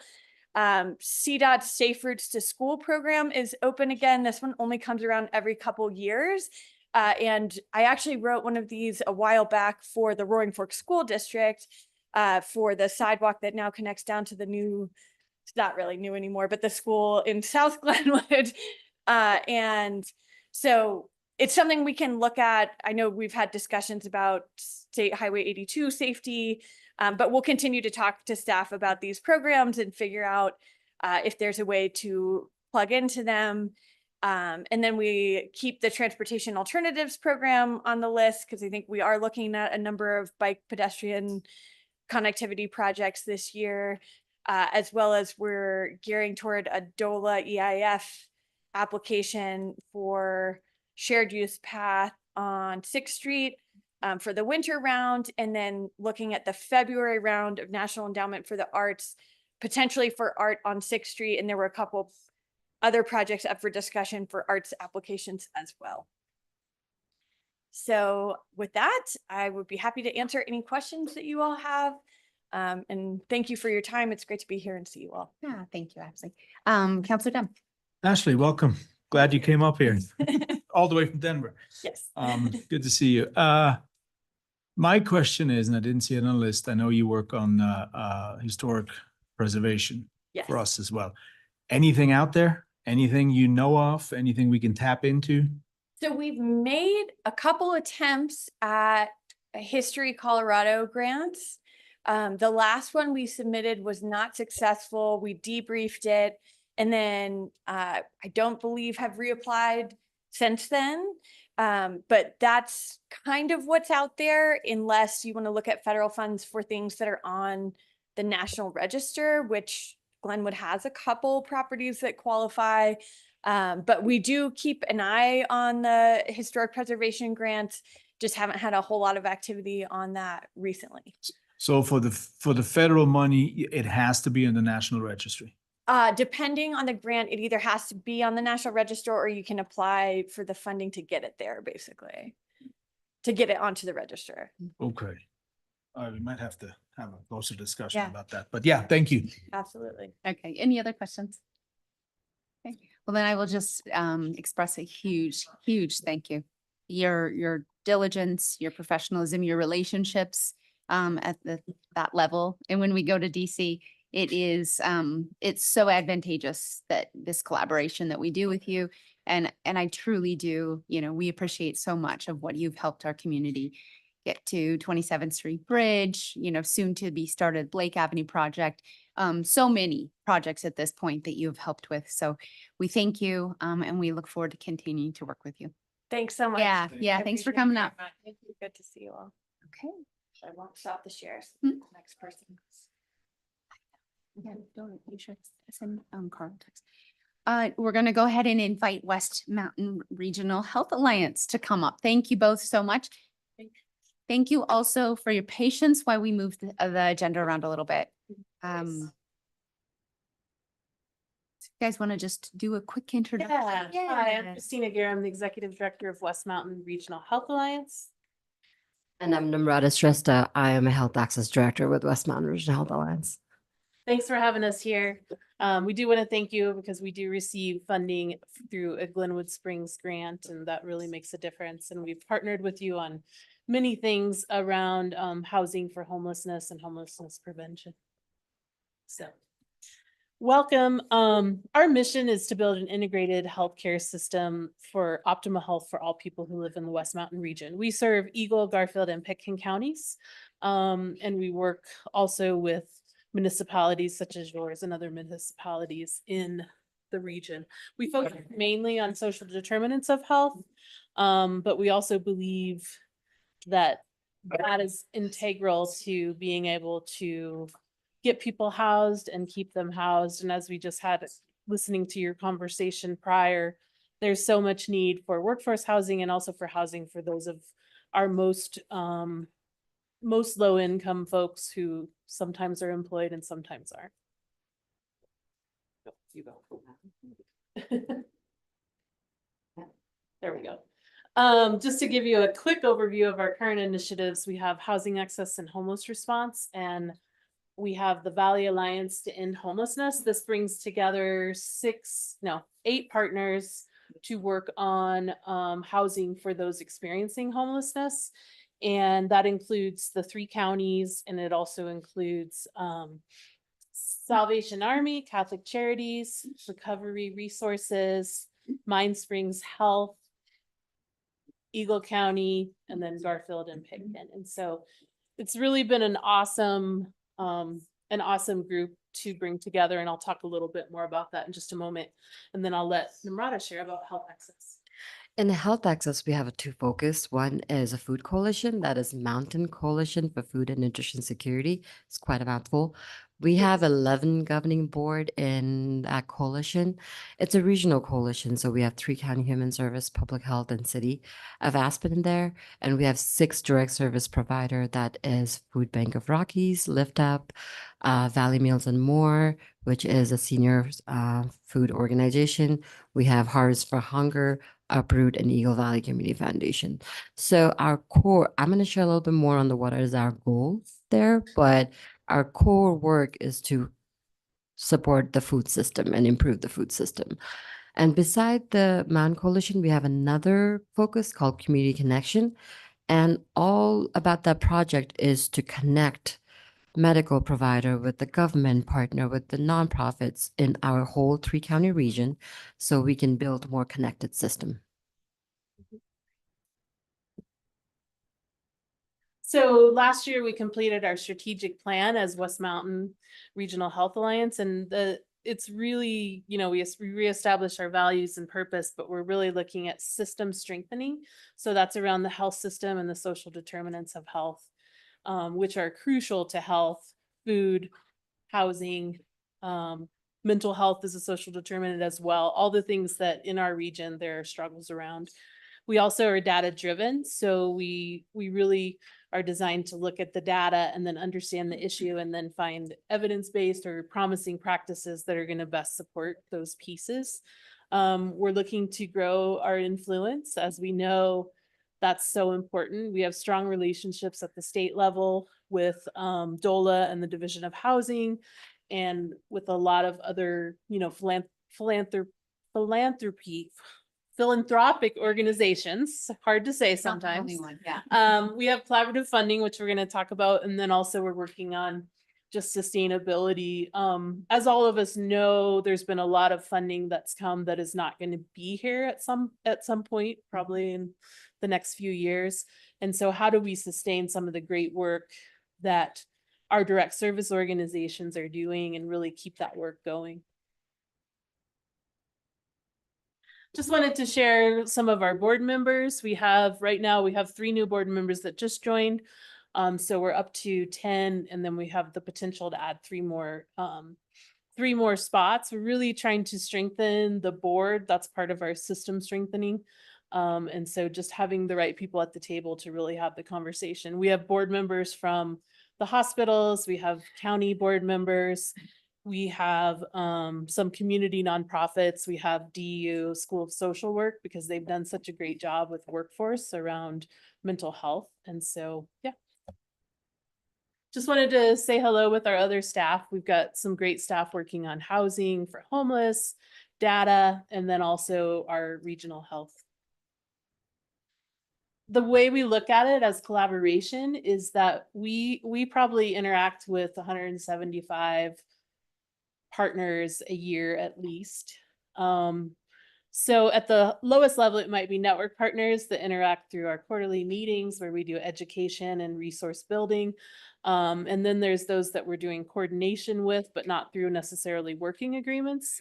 At the collaboration level with the Valley Alliance to End Homelessness and the Mountain Coalition for Food and Nutrition Security, they actually have working agreements, they have shared strategic plans, and that's moving forward the work. These are some of our funding partners, including all of you. So thank you as City of Glenwood. A lot of our funding goes back to, we serve as a pass-through and a fiscal agent. So a lot of our funding goes back to our partners. And so the majority of our funding is doing that. We're supporting the system, but we're also supporting those direct service partners. And so many of them have been able to add staff, to add more support for people who need rental assistance and other types of assistance. So through some of the funding that we have. And so that's been really, really great. So just to give you an idea, we brought in, at this point now, we brought in almost $5.6 million to our region. This serves Eagle, Garfield, and Pitkin. As I mentioned, it serves anyone experiencing homelessness. It can also serve those who are at risk at homelessness that are helped to stay in their house. It's so much easier to keep someone housed than it is to find them a new house, especially in our environment and the cost of housing. And so we just received a new grant that's going to support through the Colorado Trust called Sustaining Housing. And that's going to support immigrants who need support, including our migrant population that became a thing in Carbondale, but now is not just isolated to Carbondale. People are living in different parts of our region. And so in the first year, we'll get 80,000, and then the next 2 years, we'll get 133,000. And that'll support efforts of the organizations that are working directly with some of those, with migrants, but also with immigrants as well. And just to kind of, this was a question I was asked not too long ago about Valley Alliance to End Homelessness. So I kind of wanted to build it, but I'm not going to read all of that, obviously, to you, but just give you kind of an understanding. So I think why we've been successful with Valley Alliance to End Homelessness and building from that is because we brought the groups together before we had any money or any, we were definitely not everybody was on the same page. Hard to believe, right? In collaborative work. And so, but through that, we got involved with the state through the Built for Zero framework, which is a framework to end homelessness. And then we already had that established. And then the pandemic hit in 2020. We had our first meeting with the state in October 2019. Pandemic hit, we were able to try to quickly transition to support people who were experiencing homelessness but could not shelter in place and all those things that we were asked to do. And so we received money, which we shared with City of Glenwood Springs as our fiscal agent, to support getting people in hotels and other things throughout. And that was a really awesome opportunity. And that kind of led to some of the next things. Other organizations also received funding. So when some funding came down from ARPA funds that was significant, the Transformational Homeless Response Grant, because of our work and the fact that our data was in a much more clear place of who we needed to serve, we were able to bring that grant to fruition. And that was really amazing. And so now those funds are just being deployed. So this is the first year that those funds are starting to go out. And it's been a slow process because getting everything in place when you're working with the state can make, but it's really exciting because everyone is now utilizing their funds and moving forward the work. I think one of the most telling things on this slide is that in 2021, we were able to house 20. That has increased in 2022 and 2023 to almost 400 individuals and many households. And so when we first started, we weren't even clear how many people were unhoused who were experiencing homelessness. Now we're getting people housed, and then the numbers staying about the same. So we're seeing the system we now understand there's a lot more than we ever thought who are experiencing homelessness, and that doesn't include those who are at risk, which we know is many people in our region are extremely cost burdened by housing. And so, again, the more we can do to try to meet our neighbors and help is amazing. The other thing is now people are getting housed more quickly. We still have some challenges around our chronic homeless, which is homeless that are traditionally have been homeless a year or more consistently. And so we have some funding and some solutions, small amount of funding, more to come on that. It tends to be one of our populations that's the most difficult to serve. I can share a little bit about Mountain Coalition for Food and Nutrition Security. We call ourselves McFence. That's funny. But we have not been able to get as much funding as Valley Alliance and homelessness, but we just completed our strategic plan where we worked on how to improve the food system. So we are working on 6 goals. One is how to, we're going to work on improving in nutrition. We're going to work on improving the calorie-based production. We're going to work on improving the high satisfaction. What that means is a quality and a quantity. We are working on a collaborative initiative, working with each other more than against. And then we're also working on volunteering because the whole food partner depend on volunteering heavily. And then last, we're working together on government benefits programs. So those are the 6 things we are working together. Right at this moment, we're working to analyze what are the gaps, what is the resources available in our whole 3 county, at what time, and where can our partner go. After we do that gap analysis in 6 months, we will be able to pull out the budget on what is a gap and where we can put that budget into. So that's something that we're working on right now.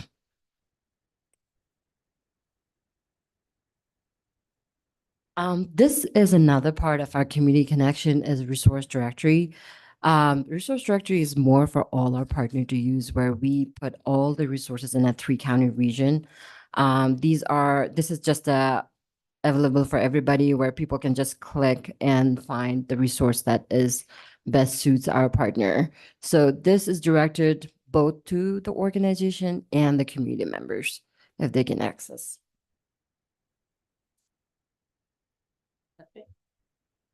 Thank you. I'd love to, if you have questions or comments or just things you'd like to know more about, appreciate it. Counselor Kaup. Hi, Namrata and Christina. Thank you for the presentation and the great update. I had a quick question on the slide that showed the Valley Alliance to End Homelessness, the yearly analysis. It was like 3 slides back. Please. What do you mean by average housing length? Okay, so this is the average length to get to housing. To So get you to want it to be okay. less days. So that's why in 23 it was down to 64. I couldn't read it. Okay, And so that's a finding them good thing. housing. Yeah. Okay, Yeah. okay, great. And thank you for that. And then the other question was, I recently had a conversation with the new CEO of Mountain Family Health. Yeah. And got an understanding of what some of the changes that have happened with the Medicaid kind of re-enrollment program and the types of issues that's creating for a lot of people in our region that don't know that they have to re-enroll every year and they're getting dropped off. So when I see this Garfield County, I think it was on the last slide, Namrata, on The resources. yes. And the Garfield County Public Assistance Economic Security. Is there an active way to get word out to people that this is happening and that they can have help here to get re-enrolled or to get to do that annual enrollment, just so that they don't fall through the cracks and lose coverage? Because it sounds like that's a big problem and people don't know about it until it's too late and they realize they've been, dropped off. And Truly. Yeah. And actually we were at the same meeting where Sharon from Garfield County Human Services presented and similar questions. So there have been many efforts to let people know. At the state level, I think they've sent out letters and I don't know exactly all the methods. And then same thing, but what they're seeing is that everyone, I'd say every county in Colorado probably many other states are seeing that the number of people being served is going down consistently. And Dustin from Mountain Family is exactly right. The other piece is now that there are not the same sort of there's some concessions, like some people are actually not eligible anymore, depending on where their income is. We know in our area, our income, even it's higher than maybe what's considered the federal poverty level, but then you lose that, it's called the cliff effect. You lose your benefits because you no longer qualify because you make just a little bit more, but that doesn't help, especially with inflation. So getting the word out is a thing. I think everyone's trying to make that a priority. But it's definitely going to be a huge challenge. I know it is for Mountain Family. I know it is for, and another piece, like those who receive SNAP benefits, which formerly was known as food stamps, often more people are eligible than actually. And so that's one of the programs that Mountain Coalition for Food and Nutrition Security is working on as well. And also to add to that, with the McFinn's, we have a committee called Community Engagement, where we are working with 3 county to improve more and aware people more about the SNAP and WIC programs and how to be more engaged. We are sharing that with all those direct service providers too, and make it more. We are trying our best to make it more aware. Okay. All right. Thank you very much. Great questions. Thanks. And thank you for the work you guys do. I think that so often in our community, that is certainly a very affluent and strong community. It's difficult for those because the thresholds look different. You can make a pretty decent amount of money in this community and still really struggle with both housing, food, all of those, health stability. So thank you for the work you do. We really appreciate it. Thank you. Yeah. Thank you for the opportunity to speak. Yep. Have a great night. You Nice too. to see you both. Okay. The next item we have is item 17, request for 5th amendment to agreement for immediate possession and conveyance of property interests. And this is regarding the Butler Rents property. Thank you, Madam Mayor. I know you guys had a really long night, so I'll try to be short. Thank you. There's a memo in the packet. It was on the consent agenda, I think 2 meetings ago. Just by way of background, in 2017, as we were preparing for the Grand Avenue Bridge project, if you remember, 8th Street didn't used to exist where it is now. And so as part of that project, we needed to take some property from the Butler Rents property. As part of that negotiation on value and on just kind of getting the project done, we entered into an agreement, and I have included paragraph 10 out of that agreement, the original agreement, which is really what we're talking about tonight. As part of that, we agreed that the property that was taken for both trail and roadway, trail in particular, would satisfy the parkland dedications that parcel may have in the future. We, as a city, agreed to 2 additional accesses from the property down onto the trail. As you know, if you're familiar with the property, the trail runs right below it. We also agreed to contribute 5 taps for both water and wastewater for the benefit of that parcel. Now those EQR taps were not fungible. They couldn't be sold or transferred to another property, or they had to be used there. We did assist in getting it. At the time we were doing a large EPA planning grant. That property ultimately was included in that. We agreed to waive any land use application fees. And then to just kind of negotiate in good faith over the access, which is tough right there, right? So that's what we agreed to. That was back in 2017. There's been a couple of amendments. We ran into a pandemic in the middle of things and kind of slowed things down. Last year, to council's credit, you extended it one last time with kind of you got to apply or we're not going to do it again. They were on the cusp of applying, and then we imposed a moratorium. So really all this is acknowledging that, and also just kind of cleaning up a little bit of process as we got into it, realizing that what exactly does apply mean and how does that work? So there are some deadlines in the proposed amendment, just they need to get it in within 60 days after the moratorium ends. Part of the reason for that is just not knowing what the rules would look like. Do they need to change how the application looks? Weren't sure where we were going when we first started drafting this. I do know Erica Gibson is here in person, as well as there are a couple of representatives on Zoom. I think they're prepared to file that application as soon as the moratorium is lifted. So really that's where we're at. I mean, this is just kind of tolling that because we're in the middle of revising those land use regulations as a result of the April election. With that, I'm happy to answer any questions and introduce Erica if she wants to come up and introduce the rest of the ownership group.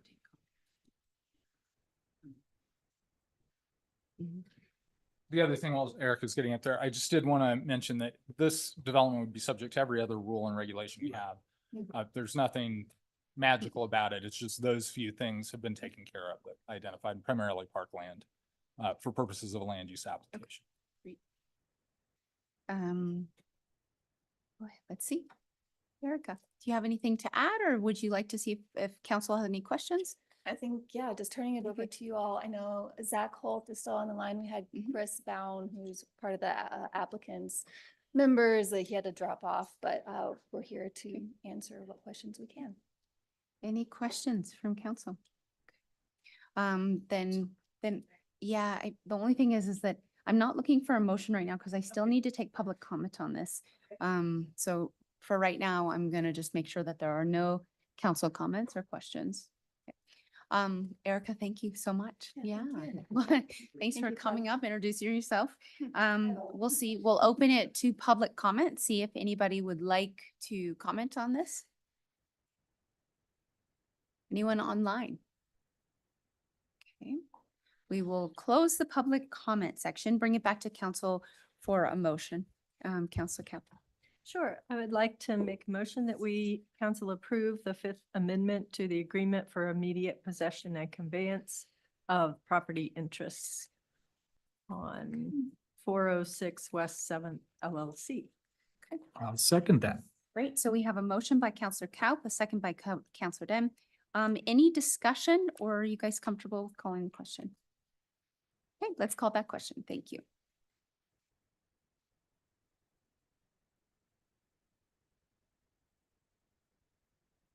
We're missing one. That'd be me. Great. There you go. Okay, It passes. It's unanimous. perfect. Thank you so much, Erica. Thanks to all that are online, Zachary Holt and Chris Bound. Thank you this evening for coming, and we'll let you get on with your night. It's time for Ryan Gordon, city engineer, to head on up. Southbridge update. Good evening, Council. Ryan Gordon, city engineer here at Glenwood. So we have a few things that have happened since the last time we discussed. Nothing substantial, but a good update today. So been working through various contracts and agreements. So the really good news is the IGA, the intergovernmental agreement between Glenwood and CDOT, has been signed and executed. So that is done. The advanced construction letter, which authorizes the spending of our grant monies, has been signed and accepted by both CDOT and FHWA. And one would think that would mean that we are ready to rock and roll. But it's not quite that way. We need CDOT to sign the next agreement. And I think it's just 1 or 2 signatures, and we've been told that's about 3 to 4 to 5 weeks away. So we are moving along through 1 or 2 hoops, and we got a few other ones that are just out in front of us. So the other thing is we have been discussing contract with Jacobs Engineering and their subconsultants. We basically worked through everything with them and ready to move on to the next step. So that's really positive to really start to kick going. The other major update is last night we had a neighborhood meeting out at Cypress Elementary with our with Cardiff Glen neighborhood. So 3 HOAs represented, plus some other folks that were interested in hearing the update, and was really positive. We talked about all of the different impacts to the Cardiff Glen neighborhood, what was in the 90% drawings, before. What are some of the ideas that we're looking to change, modify, and improve? And so had a very robust discussion. There was about 40 residents who showed up. So gotta say it was enjoyable to hear what they had to say, and a nice, good dialogue. So we left that meeting saying we're going to come back to them with mitigation efforts. Really one of the big things is there's a sound wall that was in the initial study, or the initial drawings, excuse me. We are federally mandated to redo this sound study, which will determine if a sound wall is required, mandated per the NEPA process or not. We had a really nice, robust discussion of if there's no sound wall, what kind of happens out there, ranging from some fencing, some smaller sound walls, some landscaping. So we said we'd come back and talk to them when we have some better direction. And that's the update for you right now.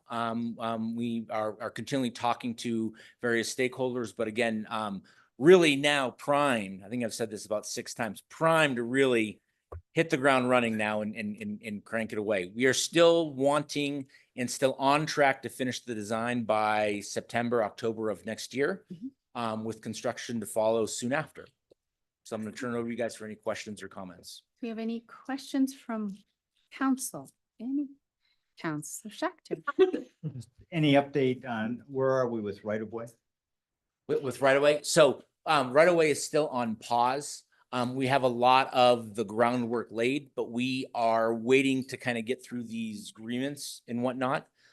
So once we kind of clear that hurdle, we will start going after right away and get that task completed. Yeah, and if I can jump in, Counselor, the formal right-of-way process is very formal, and so a lot of this is we're really working on right-of-way acquisition, even though we can't say we are formally working on it, because under the federal act, it's a term of art. So still moving forward through all this. Thank you. And just one follow-up to that, we are not looking to acquire any more right-of-way than the initial 90% drawings happen. So again, we're not asking for more land. In fact, we have done quite a bit of due diligence to reduce the amount of easements and right-of-way that we're asking for. Thank you. Council. That's right. Councilor Kemp.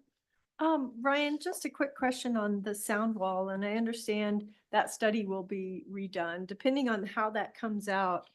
And I know there may not need to be mitigation for the neighborhood, but are there options besides a wall? For example, I'm just concerned about putting up a high wall that restricts the movement of people and restricts the movement of wildlife in that area, trying to access the river or anything else. So can you look at berms? Can you look at landscaping or other more artistic or creative installations that don't block the movement of people and wildlife?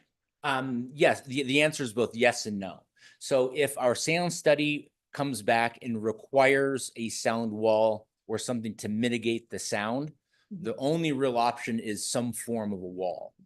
And the wall and the size of the wall and the location of the wall and proximity to the homes or the roadway will be determined by that analysis. So there's little options within that framework.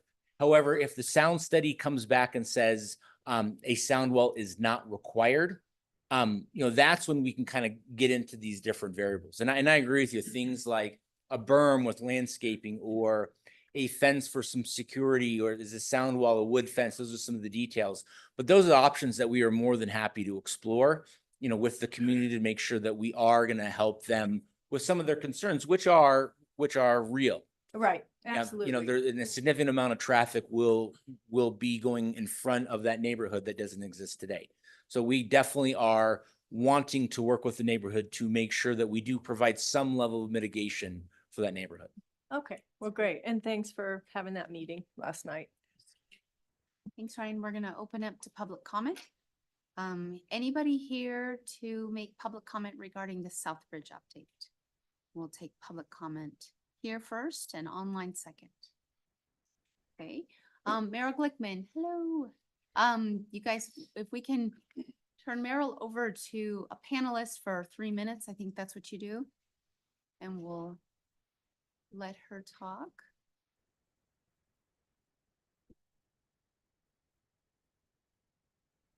I don't know if our tech people back there in that room this evening. Oh, looks like you're on now. Now you just need to turn off your, or turn on. There you go. Okay, well, we did, oh, am I on?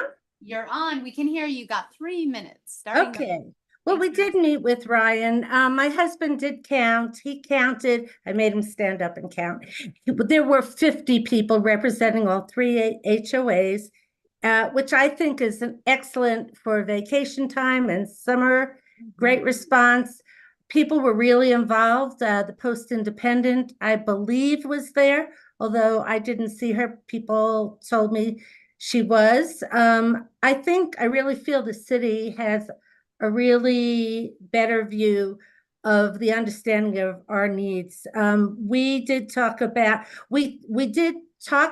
and we don't all agree on the traffic study issues, because what the old traffic studies, it's hard to understand why they would change. They said traffic has been lower. We don't see it. We don't feel it.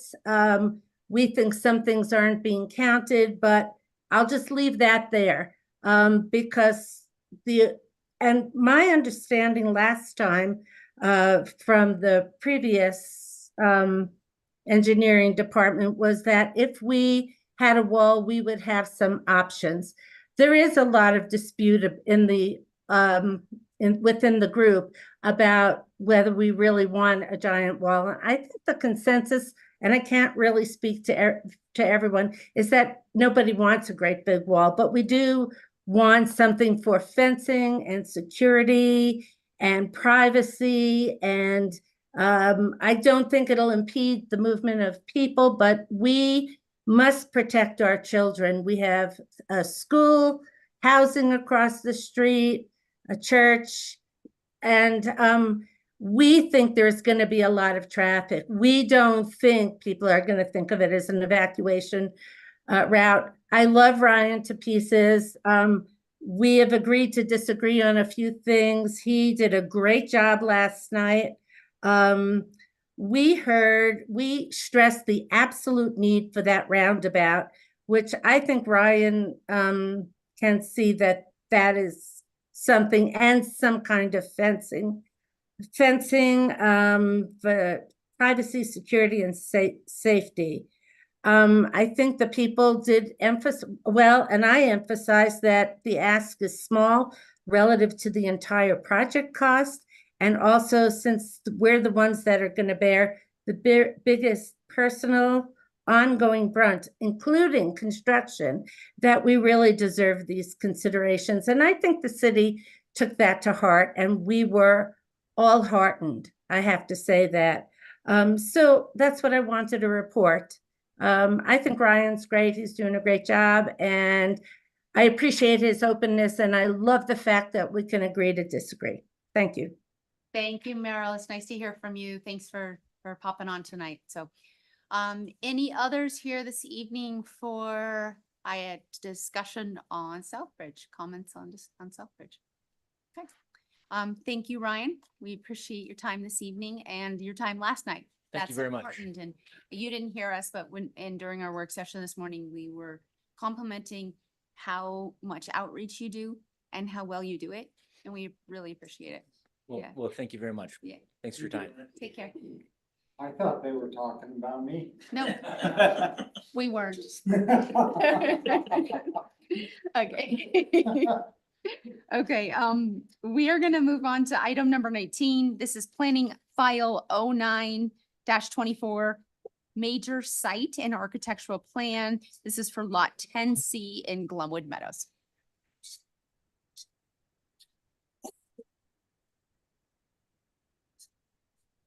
Okay, so this is Emory Ellingson Community Development Department presenting on planning file 09-24, and I will be sharing my screen once I get out of this.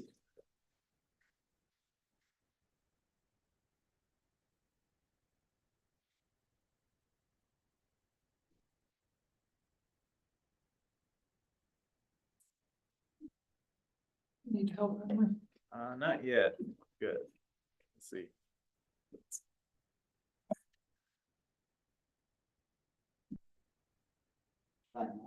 Here we go.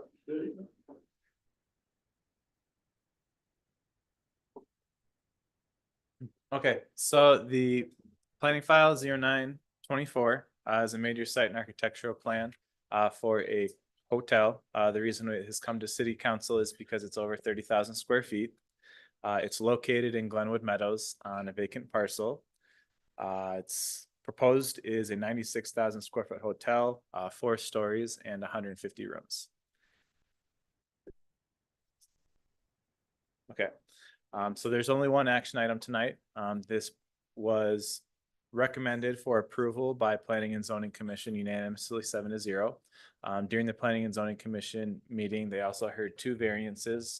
One was for building height, for exceeding building height limits specific to Glenwood Meadows.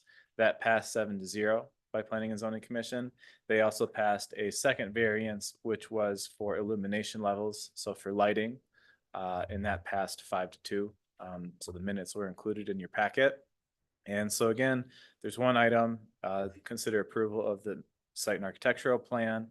You can approve the application, approve with additional conditions, or deny the application. So I'm just going to go through some of the overarching concepts on the application. So again, it is a vacant parcel in the Meadows. You can see it here in the aerial. And so it's along Midland Avenue. Again, it's located in Glenwood Meadows, so something important to point out. Glenwood Meadows, when it was annexed in 2001, came in with its own specific development plan, and it also has its own specific, basically, zone districts in it. And so this particular parcel under Glenwood Meadows is the C4 Hospitality Zoning District, which does allow for hotels.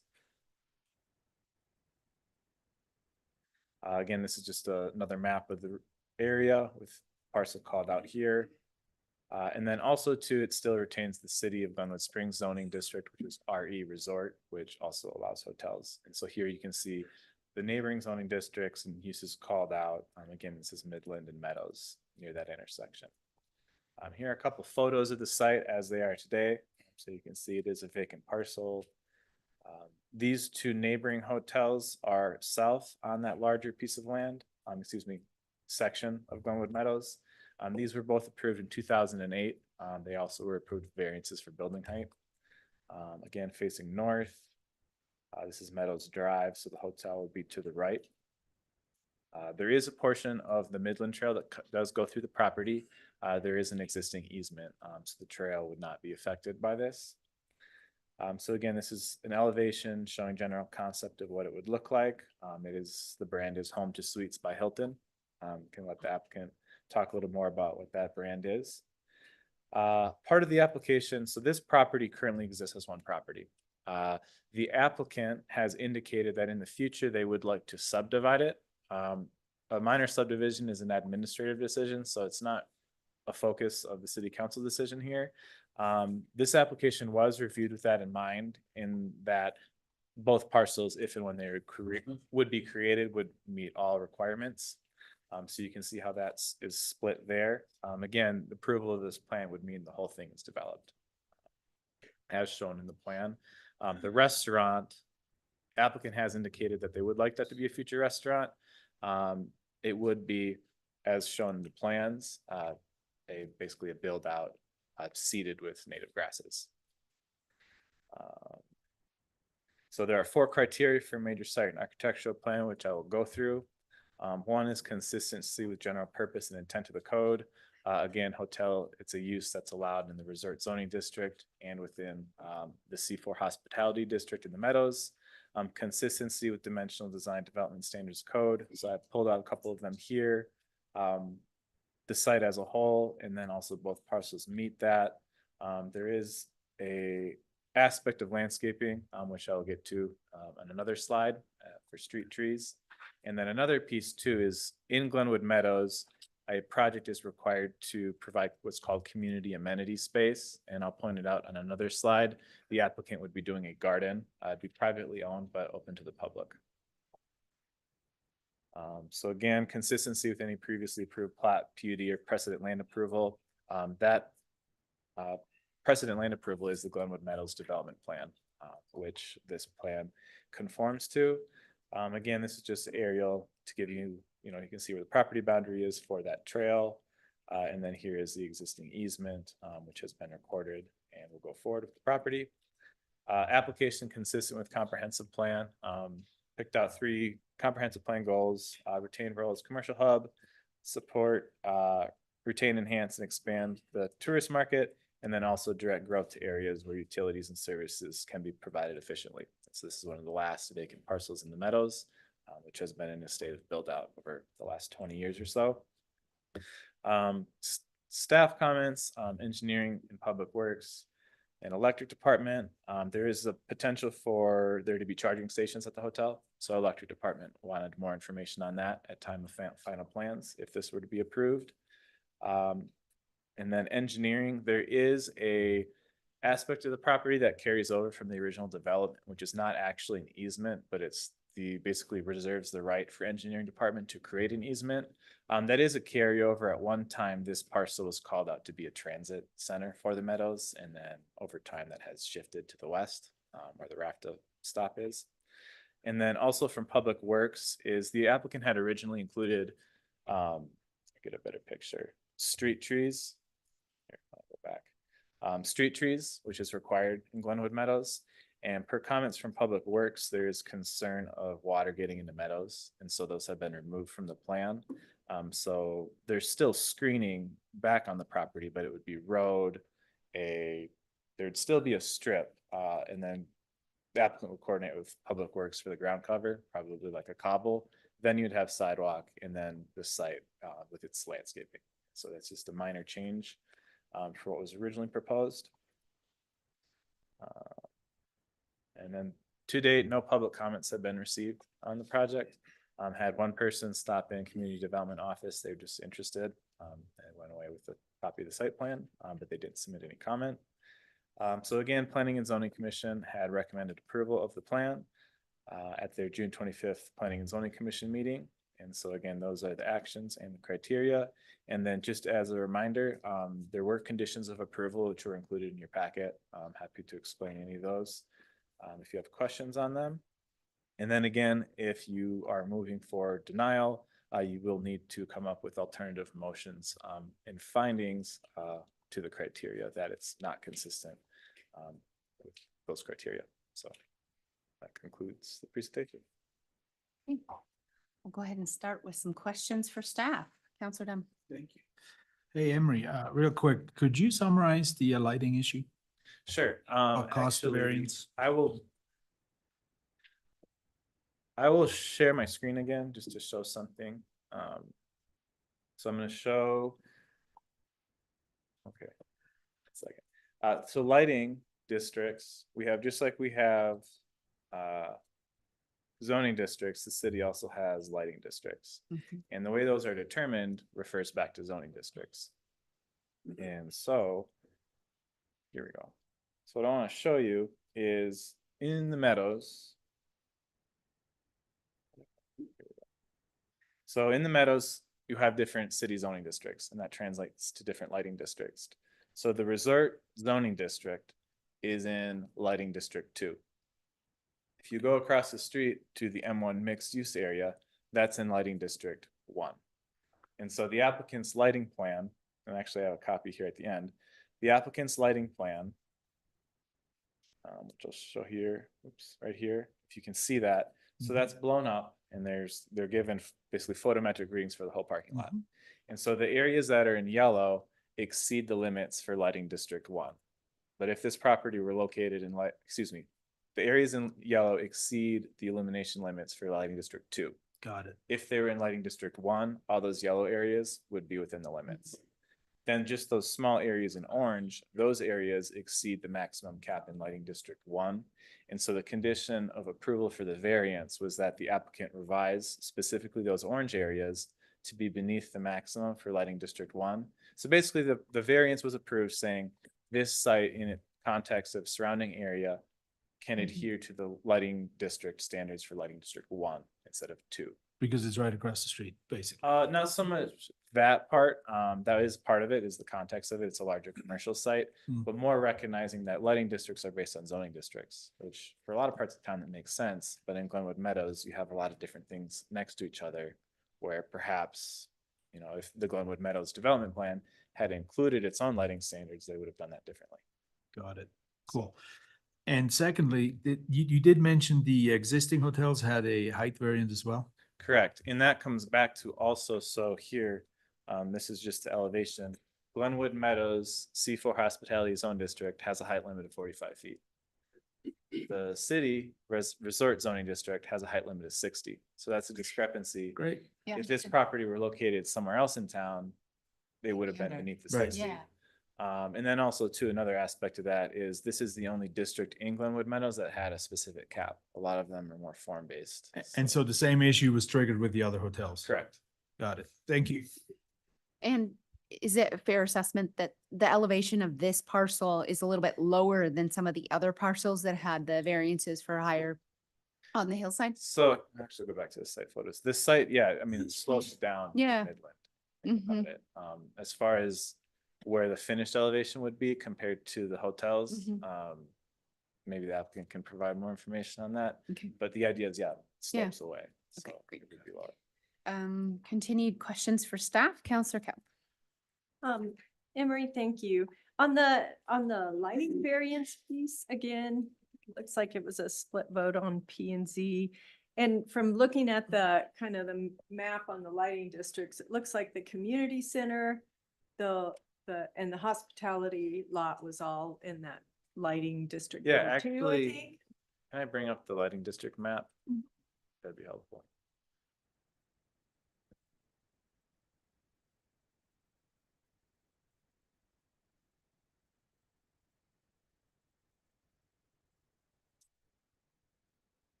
And then what was your question again? So did our community center get a variance on lighting from the lighting district?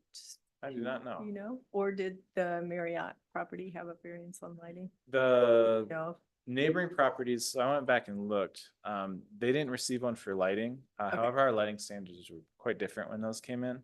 Oh, they were different. So Okay. actually, Okay. the lighting plan for the hotel to the south, if it came in today, would actually be above lighting district 1. Oh, really? Okay. All right. Well, that's good to know. So my question for you is the way that P and Z proposed the variance, they said allow the lighting of this project to be to the level of lighting district 1. But if you look at the light plan that they have proposed right now, they're really only exceeding lighting district 2 by a little bit in a lot of places. In reading through their whole narrative on lighting, a lot of their lighting is like the lower pole heights, and they've got the full cutoff fixtures for the dark sky compliance. So would it be possible for us to approve a variance that would approve their proposed plan as it is, rather than saying, oh, you can do lighting and. Actually, no, because planning commission was the final decision maker on that variance, so it's already been approved along with the height. So you guys are only doing. Oh, the so site that plan. doesn't come to us? No, that or- doesn't come to you. This is just letting you know what happened there. So as it comes to you, it is fully compliant because the variances have already been granted. So your only action item is on the major development. Okay, I was thinking we had the action of reapproving the variances. Okay, I guess that's it. But okay, great. So I will, it sounds like council has no further questions for, okay. Counselor Weimer. Can't let you go that easy. I was looking at the traffic study, Emery, and it's intersection number 10 on the traffic study. The Midland Avenue, Wolfson Road. So it's the one that's right there by the PetSmart now. That'll be between PetSmart and the restaurant. It's currently right turn only coming out onto Midland. And I think nearly every time I'm at that intersection, I see an illegal left-hand turn onto Midland, just because it's a pain. It's a pain. Was there any conversation, do you remember, at P and Z or in your work with the applicant so it looks like that is going to continue to be a right turn only. and drivers can reroute through the shopping center to get back onto westbound Midland. So I'm just gonna bring up the traffic study so Okay. everybody can see. I'm looking at page, it would be page like 4.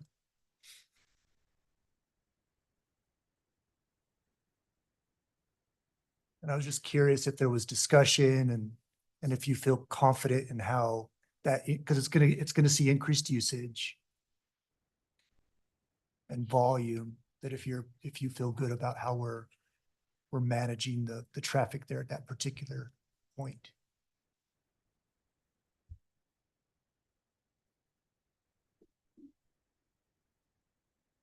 I would note, this is something we ran into just because I happened to staff the planning commission meeting. I believe this traffic study is the whole big picture traffic study that we did. So for the entire development, so it's not the numbers. Not aren't- updated for, It's not specific to this development. It is the whole of Glenwood Meadows. And so maybe. so when the traffic study was done way back when, it had assumptions as to what the activity and the trips and things would be from this particular part of the meadows. Yes, but I think I don't know, know. Matt would have to, or Emery would have to answer the timing and updating of that. But so anyway, it's a little bit of a unique feature that it's not specific to this parcel, the numbers you're seeing. That seems weird to me. The traffic study that's in our packet is dated January of 2023 Right, and that is one that we did for the entire area. for the renovations and everything. Okay. Yeah, or the room. Yeah. Yeah. So okay. it's a little unique on this parcel, and underneath the annexation agreement is that we thought it would build out a lot sooner. And so there were some overall traffic assumptions and studies done. And part of that agreement was that would be sufficient for moving forward. Because at the time, Sort of regardless of what gets developed. we had anticipated numbers around what would be developed at the time, which this would be consistent with. So the updated traffic study, I believe we did, and Matt could speak to this, or Emery, we did that kind of as we were thinking about all of the updates to, what would we do at Midland and Wolfson on the west, as well as some of these other intersections, and kind of a more holistic approach rather than development by development. Okay.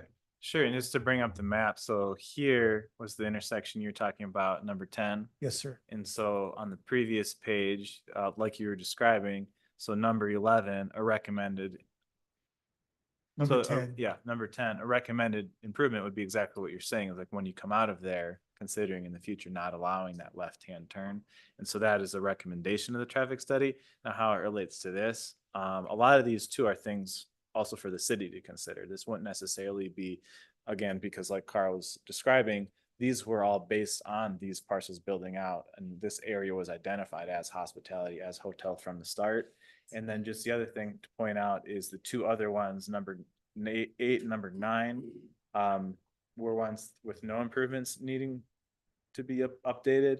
And so 8 and 9 there. So of the 3, you have that one with the recommendation. So in the those future. intersections are what they're gonna be. Based on this traffic study, yeah, the recommendations. So again, changing conditions could certainly change. Engineering department could find, wanting to shift traffic. You have a lot of things going on here, Raffle, Midland. So, and I don't mean to beat the dead horse here. So did engineering, just because this was done so long ago and the world has changed, over time, did our engineers take into account the trips and the traffic that would be generated from this proposed site plan and use that to update thinking with respect to this prior traffic study? Or did it just, or do we just kind of say, oh, it's in the meadows, it's compliant with zoning and sort of the original plan of things, therefore traffic is probably okay? Like, how do we think about this? I'm gonna do this right. Matt Langhorst, Public Works Director. Thank you. Thank you, Matt Langhorst. So we did this traffic study. We completed this traffic study so that it would be global.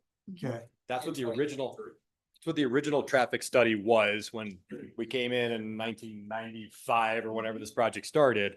This is January of 2023. Right. And we were looking at, okay, we know the traffic on Midland is more or equal to, because traffic studies are kind of 20-ish year projections. Sometimes they're 40. Right. We're there. So we need to start over and say, okay, we need to rebuild a lift station. What is the capacity of that lift station? I'll get to a point here in a minute. What is the build out capacity of Glenwood Meadows? I think it's a little more than anybody ever anticipated, because if they didn't, then SGM designed the lift station originally horrendously wrong. Right. So it's a little bit more than anybody really anticipated. So we took those numbers and said, okay, this is what could be built out, and projected it into this traffic study so that we had a global consideration for the whole thing. So yes, this was hospitality. There was a number put to it, you know, and where BLD's building, we put a number there. When the other developments could go, we put numbers associated with, so that we had a little bit better idea totally of what was going to happen out here, and not just say they're going to add 100 units or 100 hotels or, you know, units over there, and that's going to go here, here, and here. Right. I don't care about that. That's great. That's a number. We need to add it up with all the other numbers so that we know what needs to be done. The traffic report kind of gave us, just leave it alone, make it a right-hand turnout, just keep it going. It needs to be a right-hand turnout. It needs to project a little bit farther. There needs to be an acceleration lane right there where there's a third pad, basically. There needs to be a roundabout over at Wolfson. So there's all these things that this kind of helped us project towards. Okay. But it basically included a majority of the units that they will be adding to it. Okay. So yeah, it's accounted for in here. Just, we didn't look at it as one thing. We looked at it as everything. That makes sense. Okay. Thank you. Thank you. Thank you both. I don't think we have any other questions for staff, so we are going to bring the applicant up.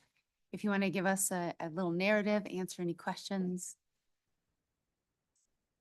Start by telling us your name too. Thank you.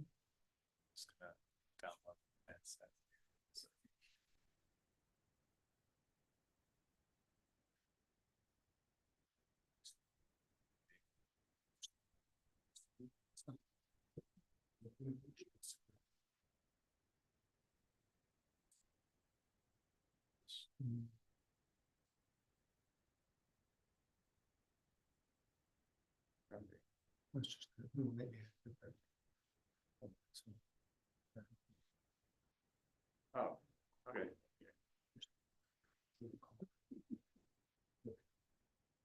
Oh.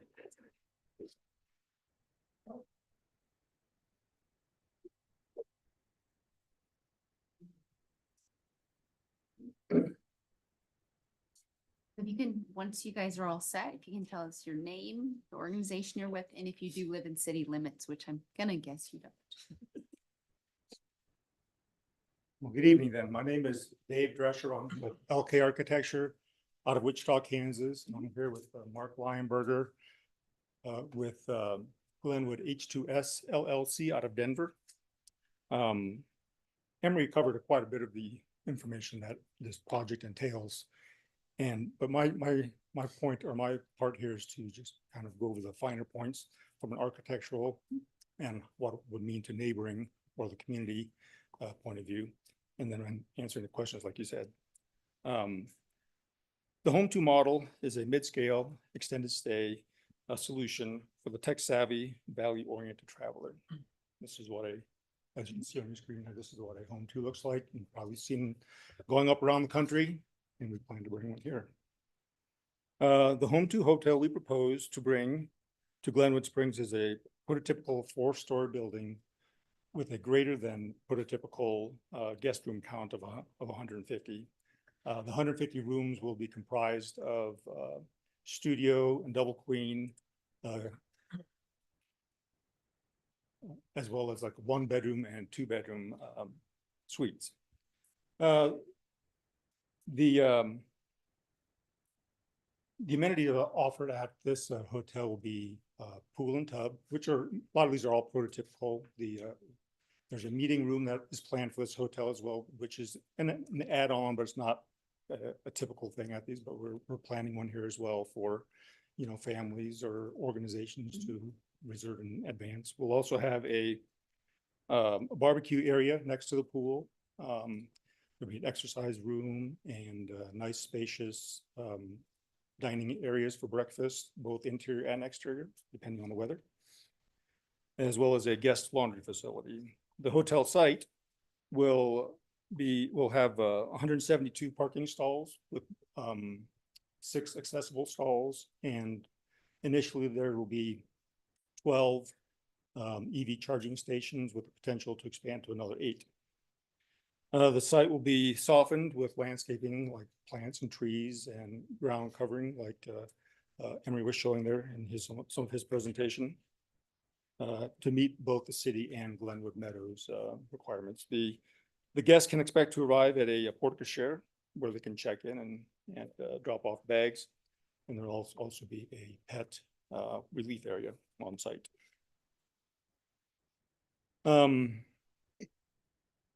As Emery alluded to, the hotel site will feature an art or community amenity, which will be right there at the corner of the entry to the development.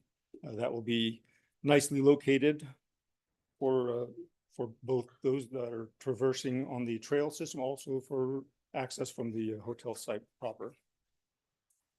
The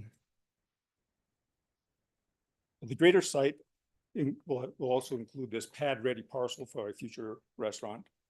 But the developer or the owner plans to develop the whole site as one big project, leaving just the parcel with just grass on it for that future restaurant.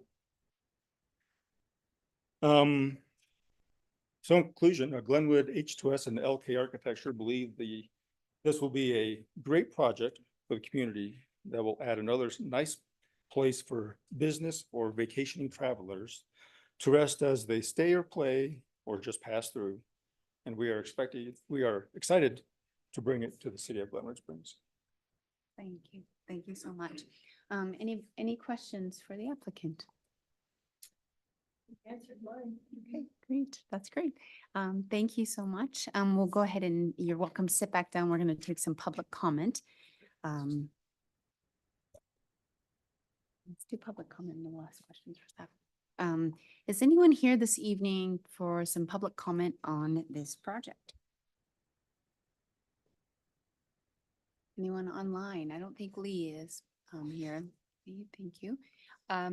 Okay, we're going to close the public comment section. I'm going to bring it back to council. I do think there might be some questions still from Councilor Dunn. Thank you. Just really quick to Emery or Hannah.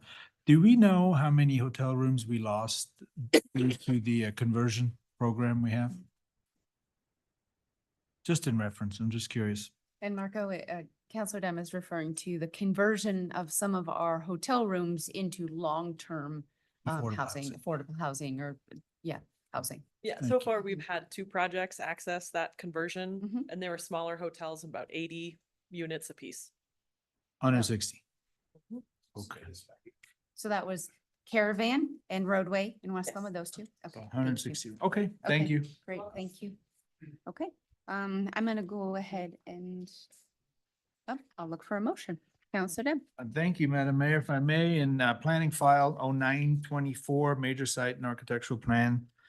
Lot 10C Glenwood Meadows, I would move that we approve the site and architectural plan with the conditions lined out in the staff report. We have a motion. I'll look for a second. I will second that motion. Okay, so Councilor Dunn has made the motion to approve this. Councilor Kaup has seconded. Do we have any comments? Councilor Zolinsky. I just have one. Couple of things. I like this because it's the suites. You know, Yeah. we recognize that people coming into the community really like to have those amenities of a place to cook breakfast, a place to kind of hang out. It addresses our STR concerns within the community. And it also adds to our accommodations inventory, replacing those lost units, which then addresses our 2C funding. So there's a lot of like boxes that this checks that really have meaning to our community. So I am in support of this. Awesome. Any additional comments before I call the question? We'll go ahead and call the question.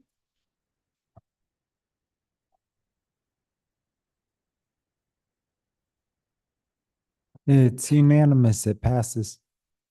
We wish you all the best and we thank you for bringing this in front of us. Thank you. Thank you. We're looking forward to bringing this hotel to town. Great. Yeah, very good. All right. Appreciate it. Okay. Moving forward, we can take a break if people need it, or we can keep on trucking on. I got some. Okay, we're gonna take a 3-minute break. 3 minutes. Yeah, I want you to go fast. That's just number one. Okay. I know, yeah. I know, I'm gonna go.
The Glenwood Gardens Project, Hannah Klausman, Development Director here. Thank you. Nice Thanks to for the see- introduction. Yeah. Making my job easier. Mhm. Hannah Klausman, Community and Economic Development Director. So this item before you, we've broken into two pieces because there is a fee waiver request for a project and then also another funding request from the Workforce Housing Advisory Board Fund, the 2C. And this is a low-income housing tax credit project that's going before CHAFA, which stands for Colorado Housing and Finance Authority, with an application deadline of August 1st. I'm going to breeze through the project background to allow you the questions to the applicant. All of this has been included in your staff report. So this is an 80-unit rental project located off of Highway 6. This is proposed. So it still would need the entitlement process and everything that comes afterwards. This is mainly to get funding for the application to CHAFA for community support. A little bit about the project. 50% of these units are going to be at or below 50% AMI. I will show you what that equates to on rents because this is a rental project and not an ownership project. They also have vouchers from Garfield County Housing Authority that helps them provide 20% and 30% AMI, which is incredibly low. And when you see that rent, it's kind of mind-blowing how low that rent actually is. They have some family-sized units. They've got quite a nice mix of bedroom type, from studio, 1 bedroom, 2 bedroom, and all the way up to some 3 bedrooms. As I mentioned, this is an applicant for a low-income housing tax credit project, which I will briefly go over. And as you may have seen in the paper, recently Garfield County did throw in some of their support for this project in the form of private activity bonds. We can explain that if necessary. I certainly needed a crash course. For those of you not quite familiar with what we refer to as LIHTC projects, this is a highly competitive application process for federal tax incentives that is administered by the Colorado Housing and Finance Authority, CHAFA. I put up a few stats on what this program does. It's one of the biggest contributors to building affordable housing within the country. And obviously Colorado has an allocation of those federal funds that CHAFA administers. Very highly competitive for this current round. They are one of 44 projects. And I've been told from CHAFA that it's about a 4-to-1 of applicants to awards. So it is highly competitive and we've had some successes with LIHTC projects getting through and awarded. And we've also had quite a few that don't get awarded. So it does help to show community support as part of their application. I threw this in. This is their bedroom mix.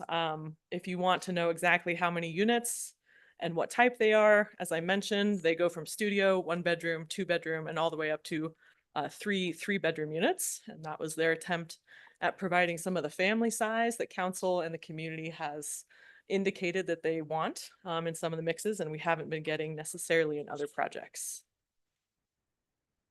So this is probably the most interesting. What I'm providing here is the rent limits for certain area median income percentages and how many units this project is providing in those bands. So you can see the first one here, they have 30 units at the 80% AMI. So you can see what that breaks down to for rent, ranging from 1,400 up to, let me move this guy out of the way, 2,100 depending on bedroom type. I'll let Lisa tell you exactly where these land. The next band that they have is in the 70% AMI. They've got 10 units there, so that's dropping down even lower in the rent. And then further down, 23 units at the 50% AMI. So you can see the corresponding rates there, about $900 up to $1,300. And we have quite a few units down here in the 40, 30, and 20. So 7 units at 40%, 7 units at 30%, and 3 units at 20%. 3 units at 20%. That is a rent starting at $400 for a studio and with a max 3-bedroom rent of $532. Incredible subsidy that's stacking a couple things to make that happen. So it's this project, it's tax credits, it's housing vouchers, it's all the things together to make something that is just truly not going to happen otherwise. So the first part of this ask tonight is project fee waivers. City Council is always the approver of fee waivers. You've traditionally reviewed these projects for affordable housing when we are receiving a community benefit in return. Staff has put together the estimate of fee waivers, which amount to about $557,000 in the form of parkland dedication, school land dedication, fire impact fee. The water is on Mitchell Cooper, so we don't have system improvement fees there, and they are on the West Glenwood Sanitation District sewer. We also don't have fees there to waive because those are not our districts. Just for your knowledge, I listed the other fees as well. If you want to get crazy tonight, building permit fees, plan review fees, the site and architectural plan fee, and the use tax, which all amount to close to $1 million in other fees that they're not asking for tonight, but which will be a part of this project. So I'm going to cover both of the topics, and then the applicant come up and you can tackle fee waiver and then housing, 2C housing request separately. But I'm going to move into that one as well, so you get the whole funding request picture. So we have $1 million request made to the Workforce Housing Advisory Board that they made a recommendation on at their last meeting. That recommendation is included in your packet. We had a little bit of restructuring after the WFAB meeting that has been given to WFAB, and they have given their informal blessing, not in the form of a vote, but small changes that actually the intent of the funding proposal remains the same, just how it's occurring is slightly tweaked, and I'll go through that. So the total support request tonight with the fee waivers of about a little over $500,000 and the 2C funds is 1.57 million and change, as you can see there. If you take that over the entire project, it's about $20,000 per unit in exchange for 40 years of deep affordability, as you saw on that chart. And then I'll explain some of the nuances in the workforce housing fund as well. So this is the WFAB's recommendation, which is what they had in their meeting and they voted on, which was unanimous. Provide up to $1.57 million grant, either out of 2C funds, the general fund, or combination of both. They wanted you to know that they want to be flexible there, with funds being distributed equally over a 3-year period to Glenwood Gardens for construction of an 80-unit low-income housing tax credit project. That is what was voted on and approved in the WFAB meeting. Then we had some small changes afterwards, an updated proposal for the developer. Once they realized part of the component of that was not going to make them a competitive applicant for the CHAFA application. What they came back with, obviously WFAB had approved a grant. The applicant came back with a 15-year forgivable loan. So truly, if everything goes according to plan, it will function as a grant because we're not expecting it to come back. But there are parameters that if not met, then portions of that loan will need to be repaid for the year that they do not meet the parameters. The WFAB committee, when I contacted them after the fact, viewed that as an actual additional benefit to meeting the standards set out for the 2C funds. And so that would be a 15-year prorational loan with 25% of the units being committed towards Glenwood Springs work. So a quarter of the 80 units having that stipulation that they have to have a qualified tenant that works within the Glenwood Springs boundary. And then tweaking the funding timing just a little bit from the applicant. Half of that funding would occur in 2025 and half in 2026. WFAB was also okay with that, maintaining the fact that it's not one lump sum up at the front helps us build more behind it. As you experienced tonight, we're getting tight, but we're doing great things. So that's awesome.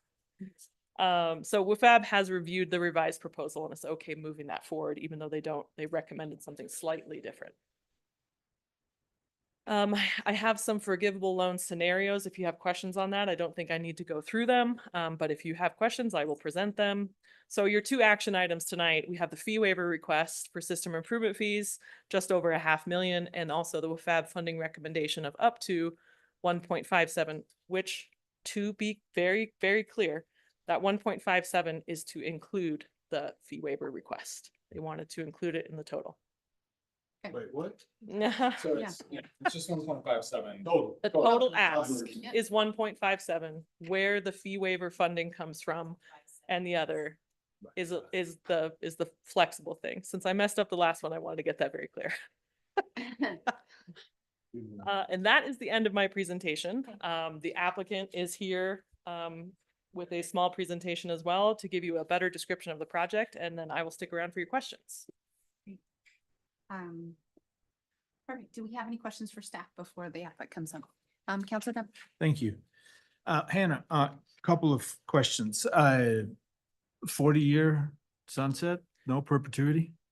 That is correct. Why is that? Chaffa LIHTC projects have a 40-year timeline. That's how it goes. That's how it goes. That's how it is. That's, there's no if, buts, and when. What I was going to say is that there's been a change in Colorado law that there is a notice and opportunity for a municipality to buy an affordable project when it rotates off the rolls. Catherine Griscott also wanted me to convey that very few of these projects don't kind of reinvest and continue on after that 40-year period. So. Okay. Okay. The other, let's look at the fees quick, Okay, if we could, please. we certainly can. And this is mainly just detail that might not be necessary, but I'm curious. Is it a And typo? I know most of it, but maybe for everybody in the public, always good to know. I think that's great. Yeah. 570 some thousand, 573,000, whatever. Yeah, in the first fee waiver package there, what does the parkland, where does the money go in parkland dedication? Steve? It hits the capital projects fund. Capital projects fund is where it goes. And how are we doing in that fund? We're doing fine in that fund. Doing great in that fund. We're doing fine. School land dedication, where does that money go? I don't think we get that. That goes directly to the Yeah, school. it goes directly to the schools. And that is for, Yeah, we have to remodel. adopt it, but it goes to them to offset. Theoretically, if they needed to buy property for a new school or reinvest in capital facilities, something like that. okay, and then apparently, or obviously, the fire impact fee goes to the fire district for capital investment for what? It actually goes, I think, into the fire equipment replacement trust. Is that right, Yvette? Yeah. Okay, that was that, and I think, yep, the rest comes later. So thank you. Counselor Warner? Hannah, didn't we have something like this in front of us 12 months ago? Yes. This project is a revitalization of an old project that did not receive LIHTC funding. Okay. So they have revised their project proposal and are coming back. So this is the same applicant as It last is summer. the same applicant. A lot of the design components are configured the same. It is a reduced density. Can you, does anybody remember what we did last year? I do. Do you? What did we do last year? So obviously that's a different project, so you might want to take that into account. It was Okay. 130 unit. Right. This is Versus- 80. Versus 80. And so you looked at the funding and provided half of most of the system improvement fees. I remember that. With the caveat that if they received the LIHTC award, to come back for a revisit. And then on top of Marco's questions, you know, I see $93,000 up there for fire impact and then also building permit. What, is there any logic that that the applicant, maybe I could ask them, that they want to waive the fire impact versus waiving the building permit fee? Were you part of any conversation around that, Hannah? 93 grand's 93 grand, but it just looks better. It's just where it's coming from. So I think I would actually defer to Steve. In some projects that have a high community benefit, you have waived all of the fees, including some of the building permit fees. That's not usually where we go. I included these just so you know, and if you don't like how one sounds, That's really Steve what it can is. confirm that it's okay to pull it from one of the others. Dollars, yeah.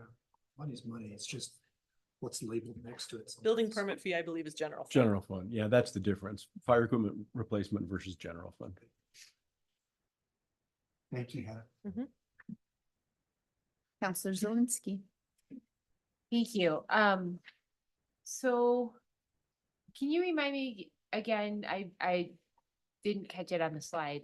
Half of the funding is in 2025 and the other half in 2026? Yes, that is the applicant proposal. Got it. And that is coming from 2C funds. Correct? Yes. Okay, so then we are draining the coffers, but we're doing it as we're filling the coffers. There So you there's a go. flow there Yeah. too. That is Okay. the intention. Got Yes. it. So then my other question is, just for curiosity, how can we waive a school fee that we don't actually collect? That's such a good question. We actually collect and then remit it over. We actually adopted that Okay. on behalf of the school district, so we pretty regularly will waive it if, particularly on a residential project that is going to have benefits to the school district, because Okay. presumably some of their employees at some level might have access. Got it. Okay. Okay. Cause that's, yeah, I was just like making sure that we were being good partners in that one.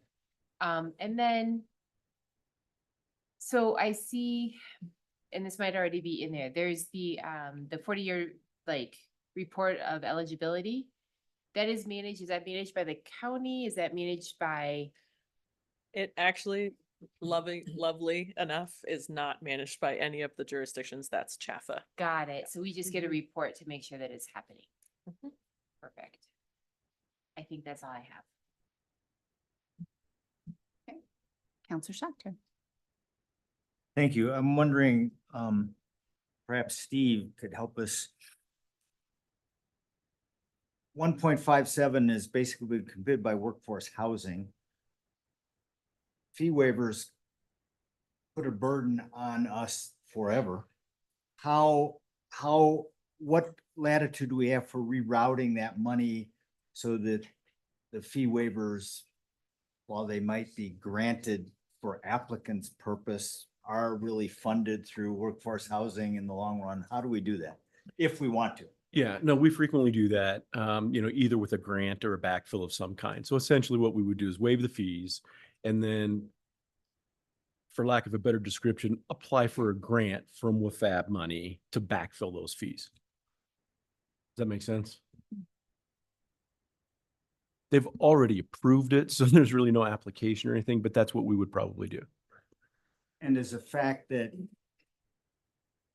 that money that we're structuring won't come, if the occupancy is as desired over a long period of time, that money will not come back to us. Does that have any impact on the initial movement of the money and the fee waivers? You know what I'm saying? The 1.57 may never come back to us if all this housing goes as desired. Right. So how does that affect the accounting, if any, or the fact that the fee waivers, that the general fund isn't affected by the fee waivers? Is not at all affected? Not at all affected. Just write it We'd- down? We'd write a check for $1 million, right? And then we would waive all the fees. Right. There you get to your 1.57 million or whatever it was. And then in another transaction, we would take that $570,000 and replace the fees from the various places that they came from. Does that? Yeah. Okay. Counselor Kaup. Hannah, could you tell me in this particular location section of town, do we have any parks? We do have some parks. Gregory Park. We have, Well, Gregory Park is a long. Gregory Yes. Park is at the And far we end. have There's Sister Lucy Down. Downey. But does it have any play equipment? I No, mean, it doesn't. No, immediately. only Okay. Gregory has 'Cause, the place, play equipment. So if we waive, theoretically, when we're waiving parkland fees, we might be waiving capital funding that could help with upkeep of parks and new parks in that area. So, is it reasonable to talk to the project, or have there been any discussions with the project about, since they did take out a row of buildings, possibly utilizing that land to make up, if we were to waive the parkland fee, to make up by Yes. providing open Great space question. and playground equipment and parks for their residents? It was something that actually came up with the WFAB board as well. Okay. From their original concept design, there is an elimination of one building in the back. Okay. So they are, this is still in very conceptual stage, and there's those conversations to be had during the entitlement, and it has been made known to the applicant that we are strongly encouraging, if feasible for the site, to provide some of that on site, similar to, Six Canyons has some small areas that you see their tenants out there using quite a bit, Right. basketball court, a little pet area, and some play area. So they are looking at that again, Okay. concept stage. So I think hearing it from you is also important. Okay, thank you. Counselor Demakin? Oh, cool. Thank you. Counselor Weimer started it. This was an application a year ago and it had 3 buildings on it.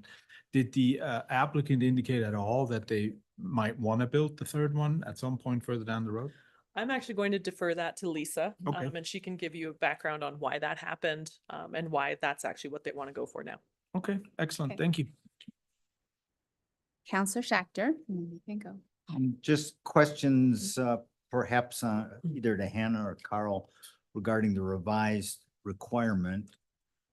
I'd like to hear some affirmation that these requirements will satisfy our workforce housing requirements in terms of how the funding is used for the benefit of our workers. And related to that also, where did what was involved in coming up with the 25% number? I can address I think the first one is that the 2C funding requires it to be used for local workforce. What it doesn't do, and there's, I think, a reason for that, and a very thoughtful one as the 2C group put it together.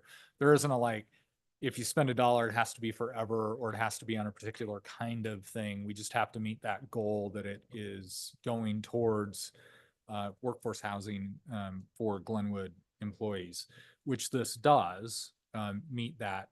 And I'm comfortable, and so is the WFAB board, comfortable that it meets the intent as well as the letter of the 2C ballot question and the implementation ordinance.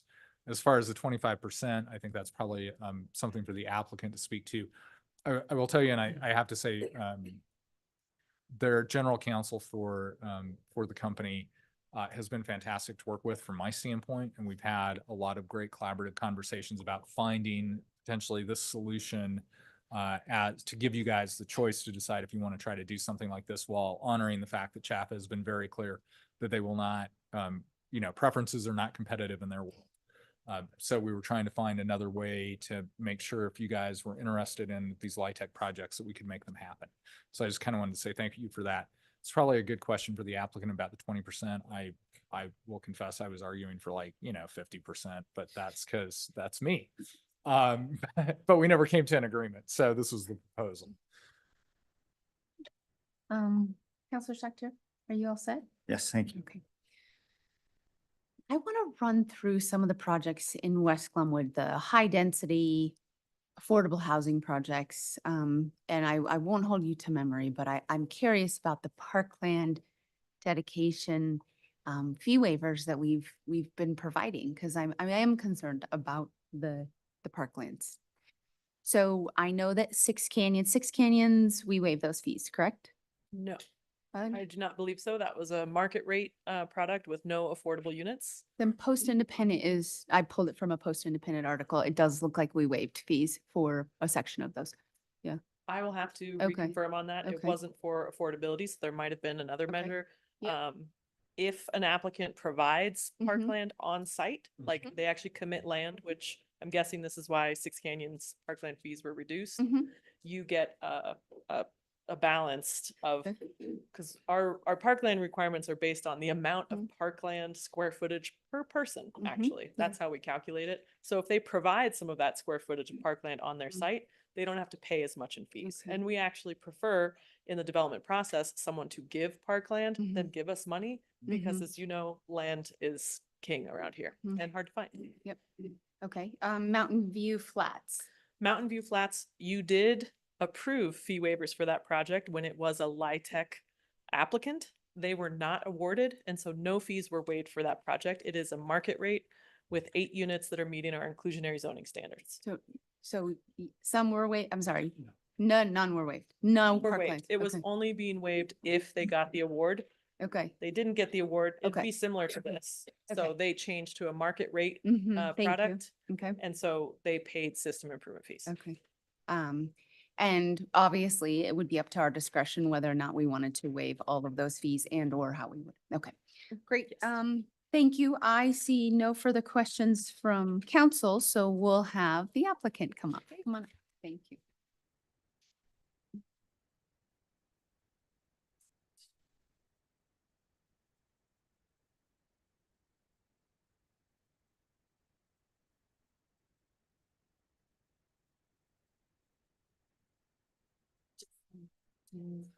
It's not working, so if you come down here.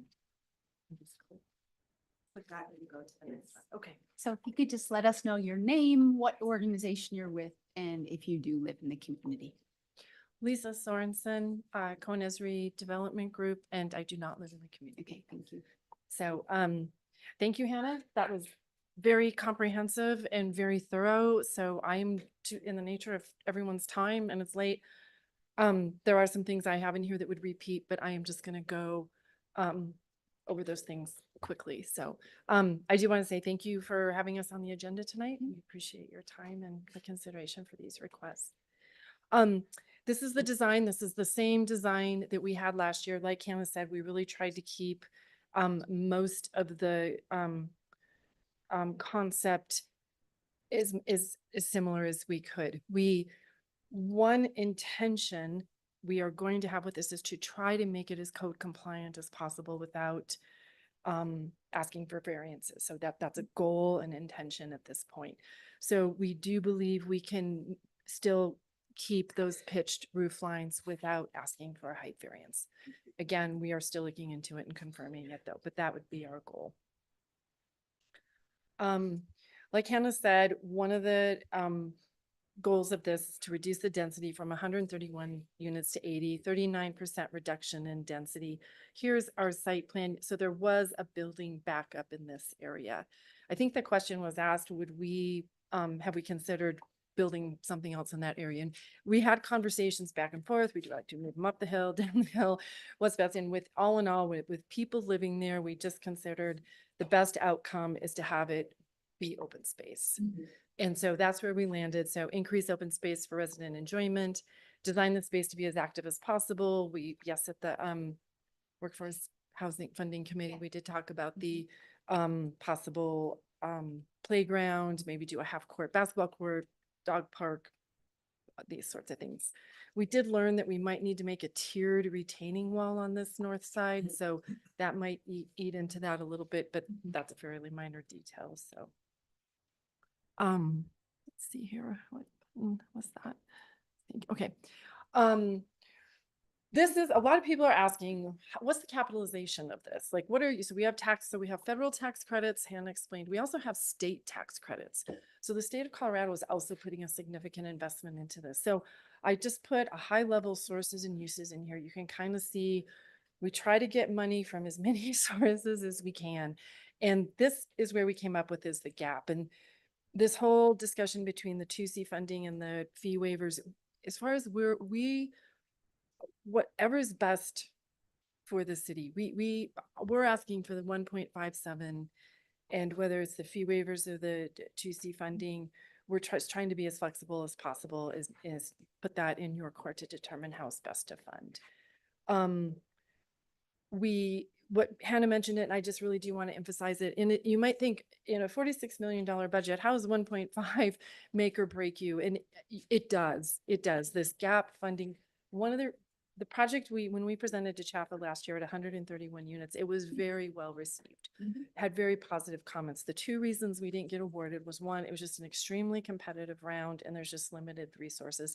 That is the same scenario this year as well. The second reason is CHAFA just felt like our gap funding was a little ambitious. And so those were the reasons why. So we feel that we've cured that, and coming in with this 1.57, if we are approved for this request from the city tonight, will be extremely impactful to this and our application. So CHAFA really sees that community participation as a really big component. So this we'll leverage federal tax credits, state credits, along with federal sources. So, oh, sorry, wrong way. So Hannah really pretty much went over this. I don't want to take folks' time, but just here's a high level summary of the unit mix. Again, she said we're trying to keep as many 2 and 3 bedrooms. We felt that was important. I know there's a lot of numbers here, but this is the whole spread across all of the AMIs. And then the units in red here are the vouchers that we're hoping to get from Garfield County Housing Authority. I would comment the low rents on the 20% units. So a lot of those potential residents might be like people on Social Security, disability, Social Security income. We had our market person run a market on it, and we measure a capture rate as a statistic we use. It's how much of the market do we have to capture to fill that unit, and it's less than 1%. So there would be a very, we'd fill those units straight away. So again, so this is AMIs. I tried to chart it out so you guys could actually see the income levels. So we would be targeting from 14,000 a year. So it's kind of hard to gauge how many people are going to live in a unit, but we could say up to 481. So we're going to target from 14,000 a year to 81,000 a year in annual income. And then I know that public-private partnership is important, so I just wanted to lay out our partners. As Hannah mentioned, Garfield County, yes, did make the delegation of private activity bond for the project. We have Garfield County Housing Authority, Colorado Clean Energy Fund as a nonprofit group where we're going to get another portion of our gap funding from Impact Development Fund. And then I did speak with Christina today at West Mountain Regional Health Alliance. And for those 20 and 30% units, it is very important to have services for those folks. And so we'll likely partner with them for the resident services. The last thing, I just have a few slides here to specifically tie those incomes to workforce in Glenwood. So food service category, I just pulled these off the internet in the last couple of weeks. This is Culver's is hiring $14 an hour to $17 an hour. This is the teacher's salary. I just cut a little bit of the graph off for, you know, people, bachelor's, levels 1, 2, 3, 4, 5. You can see the salaries fall in the range that will be hitting. A nursing and hospital staff. This is, I pulled off a full-time nurse. This would be 31 to 46 an hour. I also pulled off customer service rep for the hospital, 20 to 28 an hour. So all of these salaries will be falling into, I did see on the hospital website too, a lot of part-time jobs. So, you know, I think the part-time people will also be able to fall into our categories. City of Glenwood Springs, I found this one is a paramedic at 21 to 31 an hour, a couple police officer roles that will fit. And, you know, other folks we need to just help run the city. So that was pretty much everything I had. Any questions? Or? Answer them. Thank you. Just a quick question. When is your projected start date? If everything goes the way you need it to go? It would be 2026. It would probably be, so here's how we would, we apply in August of this year. We would find out from CHAF in November. Then it takes us about 8 months to close. We would need to get building permits to close. Yeah. So we would hopefully close August, September before the weather gets cold. And then it's about a 16-month construction schedule. So it would Okay. actually probably be into, But start date is over a year out. pardon? Start date is over a year out. Yes, and that's Okay. why we staggered our request over year Sure, 25. and that's why I'm 26. asking. Exactly. Thank you. Counselor Weimer? When you got Chaffa's decision last year, did they give you feedback as well as to some of their rationale? That was the feedback we got, was those 2 items. But they basically, they liked the design, they liked the concept, they know the need, they understand the need, like, and you could just tell it was hard for him to say, like, it was a whole committee, you know, and it was just hard. It was just a hard decision, but I really feel, so it's hard, it's still hard, it's very competitive, but given these revisions, coming in a second time is always valuable.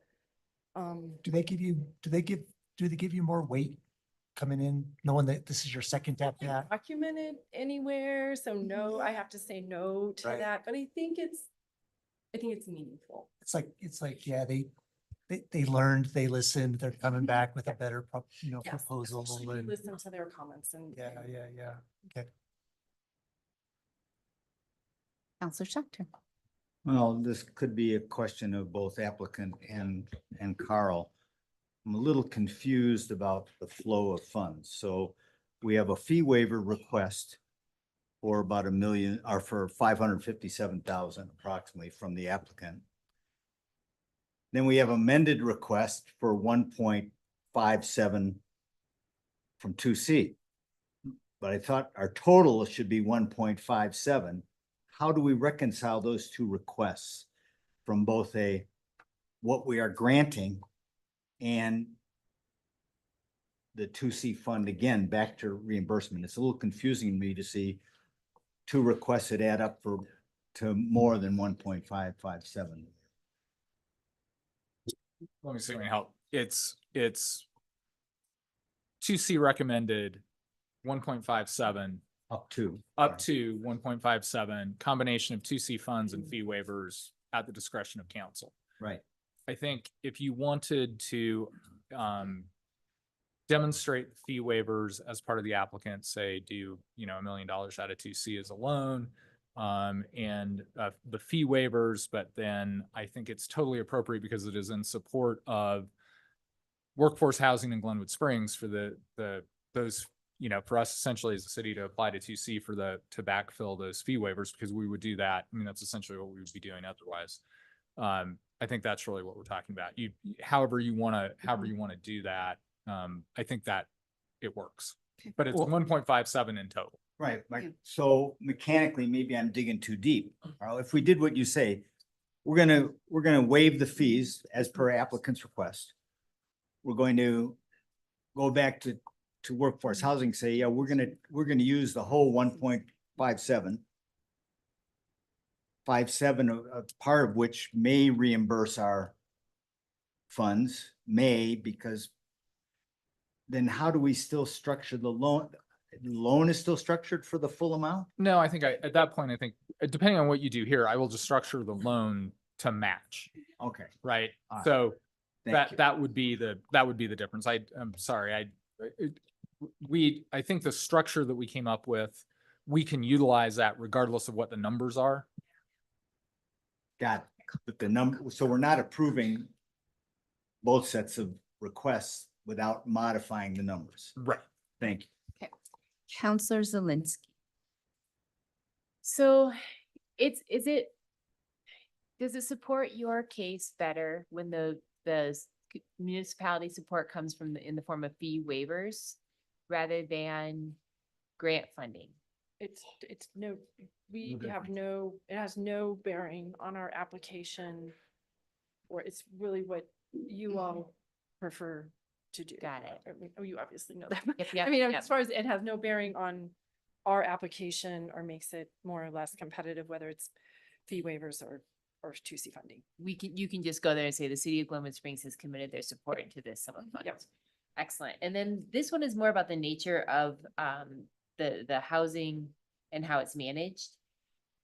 So with those AMIs being so, pretty aggressively appealing, I recognize that we're a high cost of living, and so you can still make good money and be in that range. But does this in any way, in theory, trap people in a housing situation where they can't advance in their careers? Or So I love the tax credit program. One of the great things about the tax credit is your salary can increase 140% and you can still live there. okay, So it does not detract people from moving on in their careers. okay. Because I think one thing that I think about when we talk about housing is sensing community, and the last thing I want to do is have a family have to leave the community because, okay, yeah. Yeah. They'll pay more in rent, but they won't necessarily have to leave.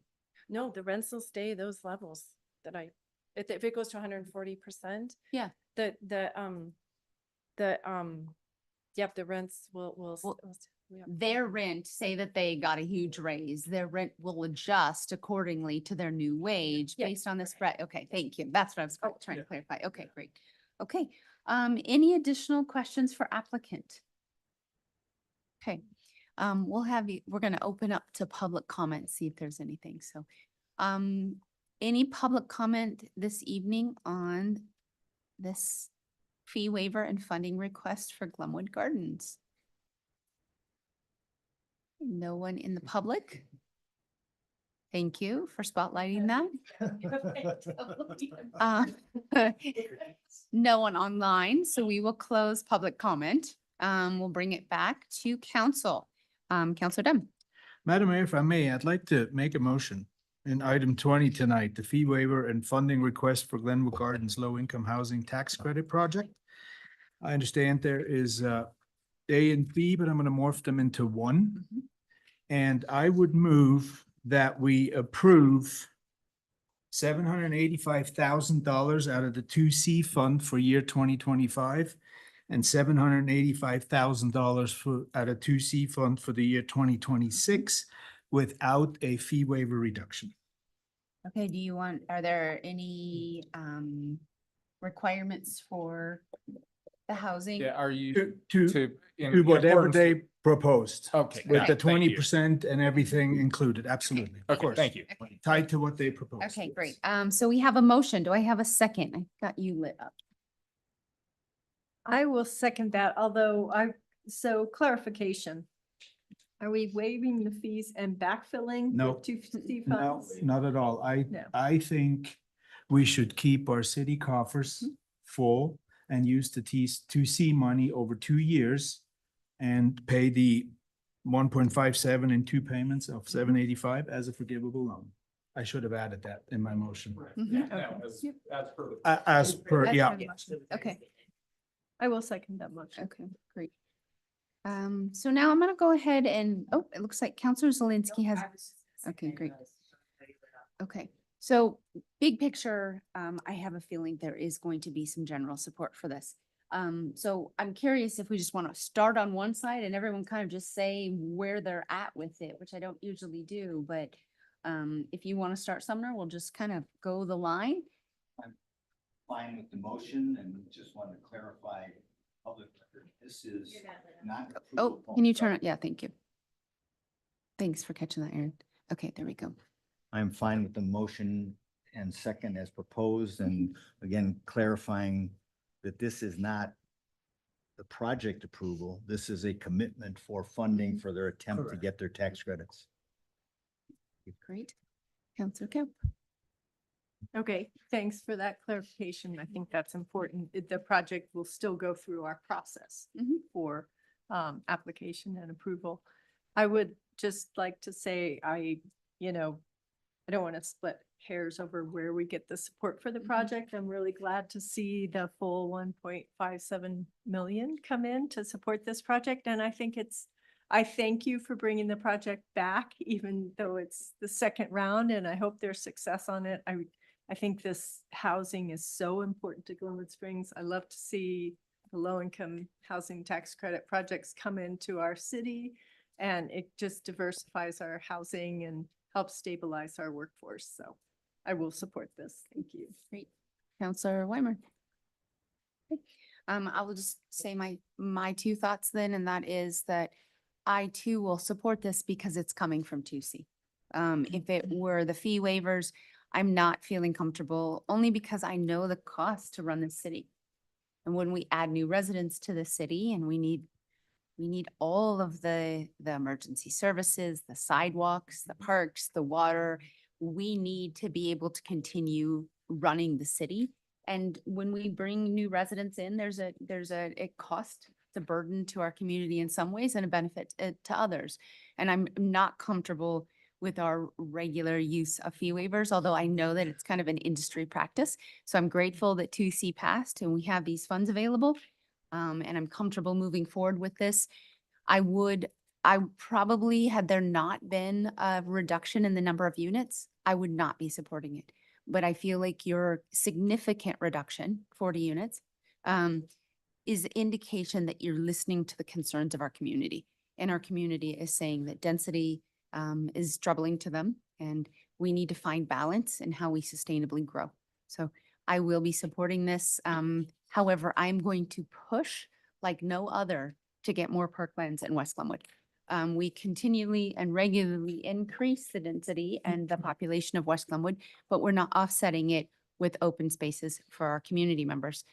So I would like to see some very rigorous should I say robust, the overused word robust, robust discussion on parklands in West Glenwood because we need them and we're deficient of them. So, Counselor Dunn. Thank you.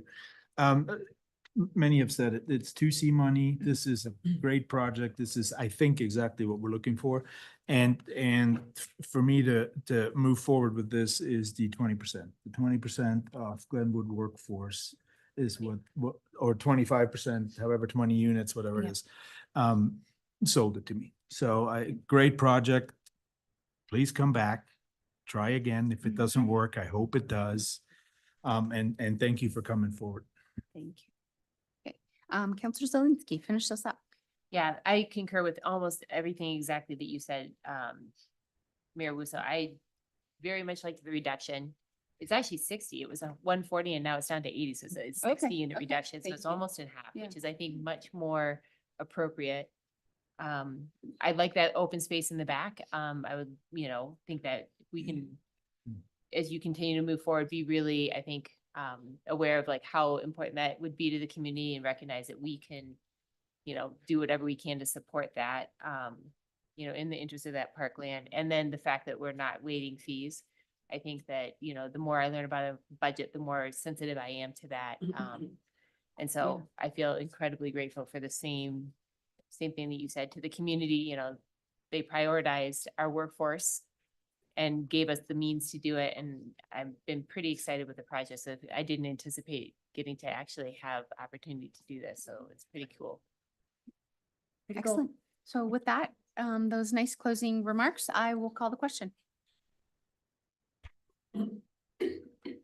It passes. It's unanimous.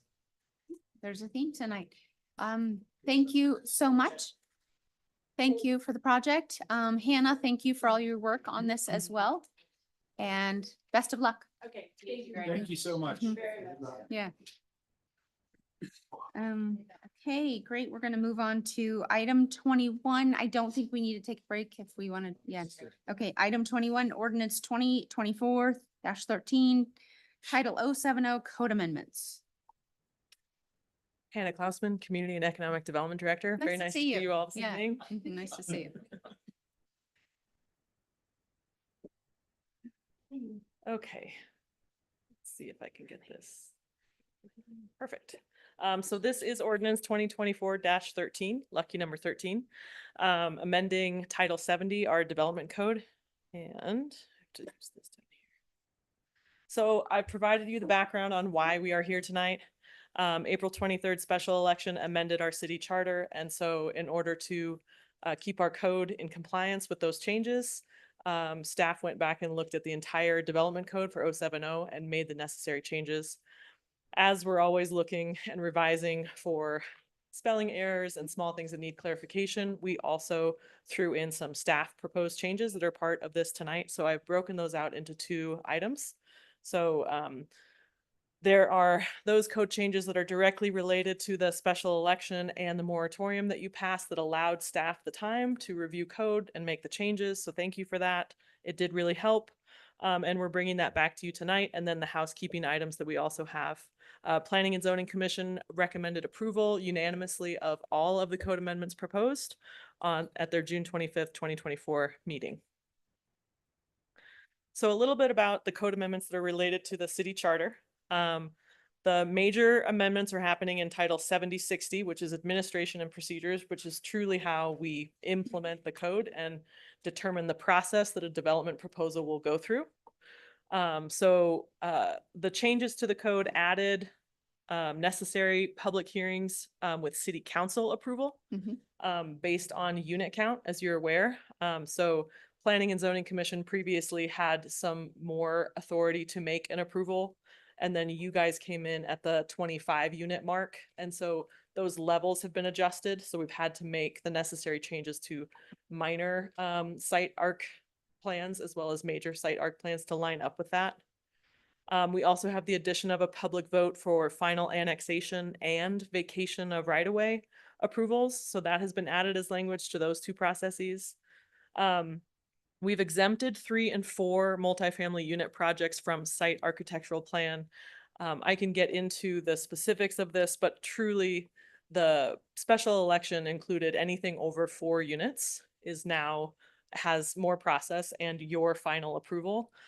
Staff took the opportunity to actually tweak some things that we've been looking at for some time to make it more efficient on the smaller side. So 3 and 4 units was actually following the same process as a 24 unit project, and it really shouldn't.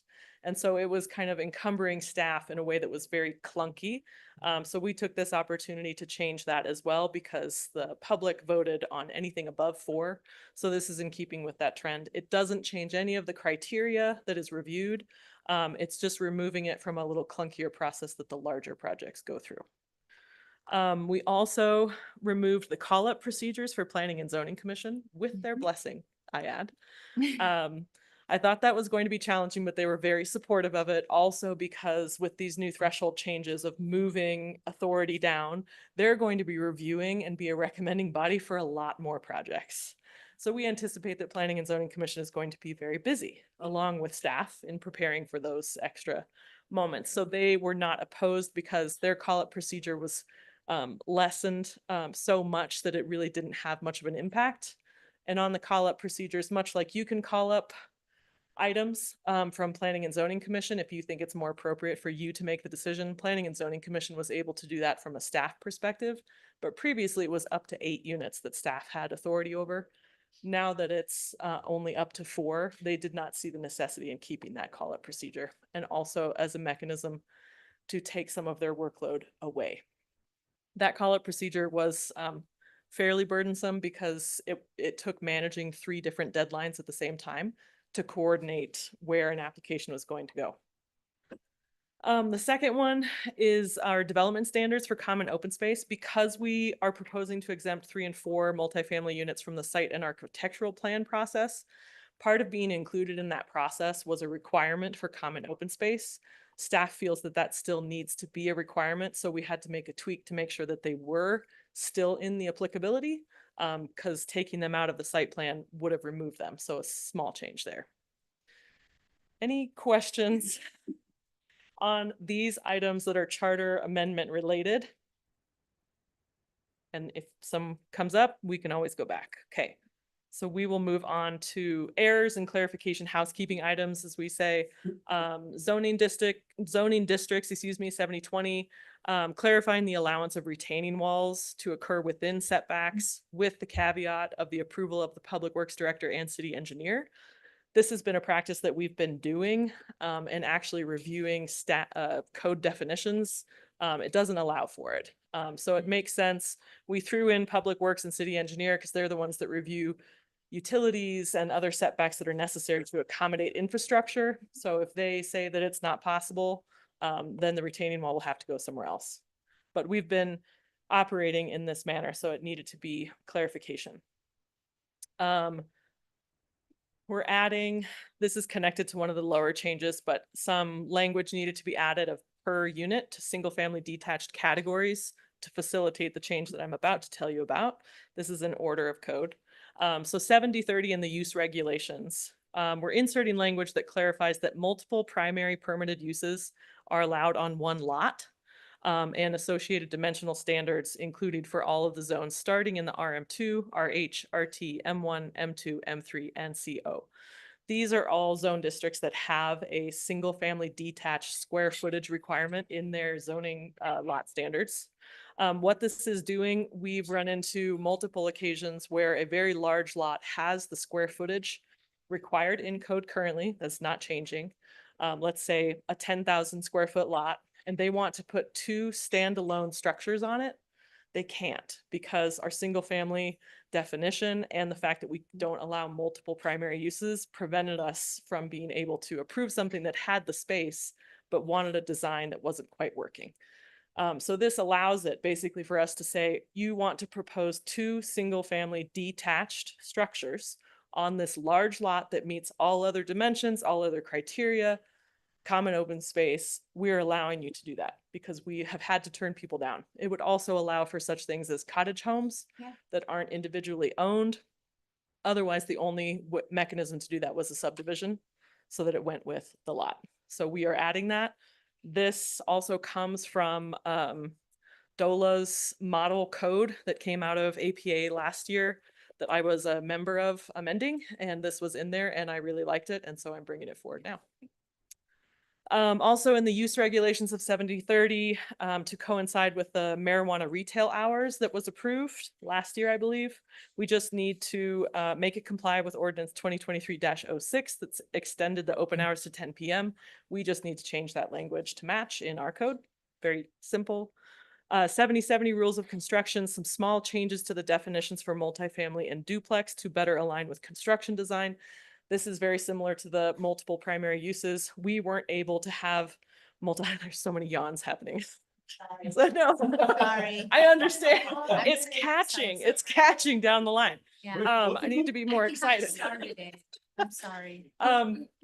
So changing the definitions also to allow more flexibility in how a multifamily project designs how the buildings are, because we weren't able to have a 3-unit building and a 2-unit building on the same lot because of how the definitions were structured. So again, nothing is changing on density allowances for size or criteria or how these are approved, just making it actually function better. And then finally, 7080 is truly a spelling mistake. It says mates and it should say materials. I like mates though. Mates. It was very confusing. I don't know what the sentence means.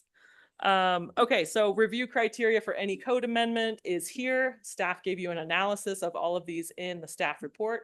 So we do find that it is consistent with plans, does not conflict with other provisions of code, is necessary to address a demonstrated need, is necessary to respond to substantial changes, and is consistent with the general purpose and intent of the municipal code.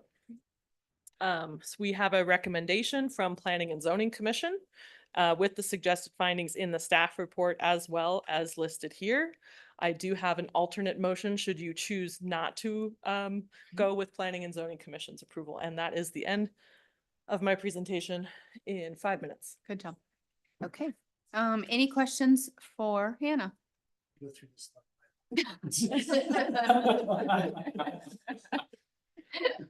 Okay, moving on. Do we have any questions or comments from community members? We do not. Not in person or online. Okay, great. I'll bring it back to council for a motion to approve. Counselor Schechter. Sure, regarding the agenda item for ordinance 2024-13, title 070 code amendments, I would move that we approve as presented by staff and with the findings also listed by staff in the report. And that includes approving, right? What? That includes approving the ordinance. Yes. Yeah. You were lit up for a second. Oh, I second. Okay, great. So we have a motion by Counselor Schechter and a second by Counselor Zelinski. All those in favor? Aye. Any opposed? Motion passes unanimously. Thank you, Hannah. Hang out right there. We've got ordinance 2024-14, title 050 municipal code amendment regarding plumber's license. This one is very quick.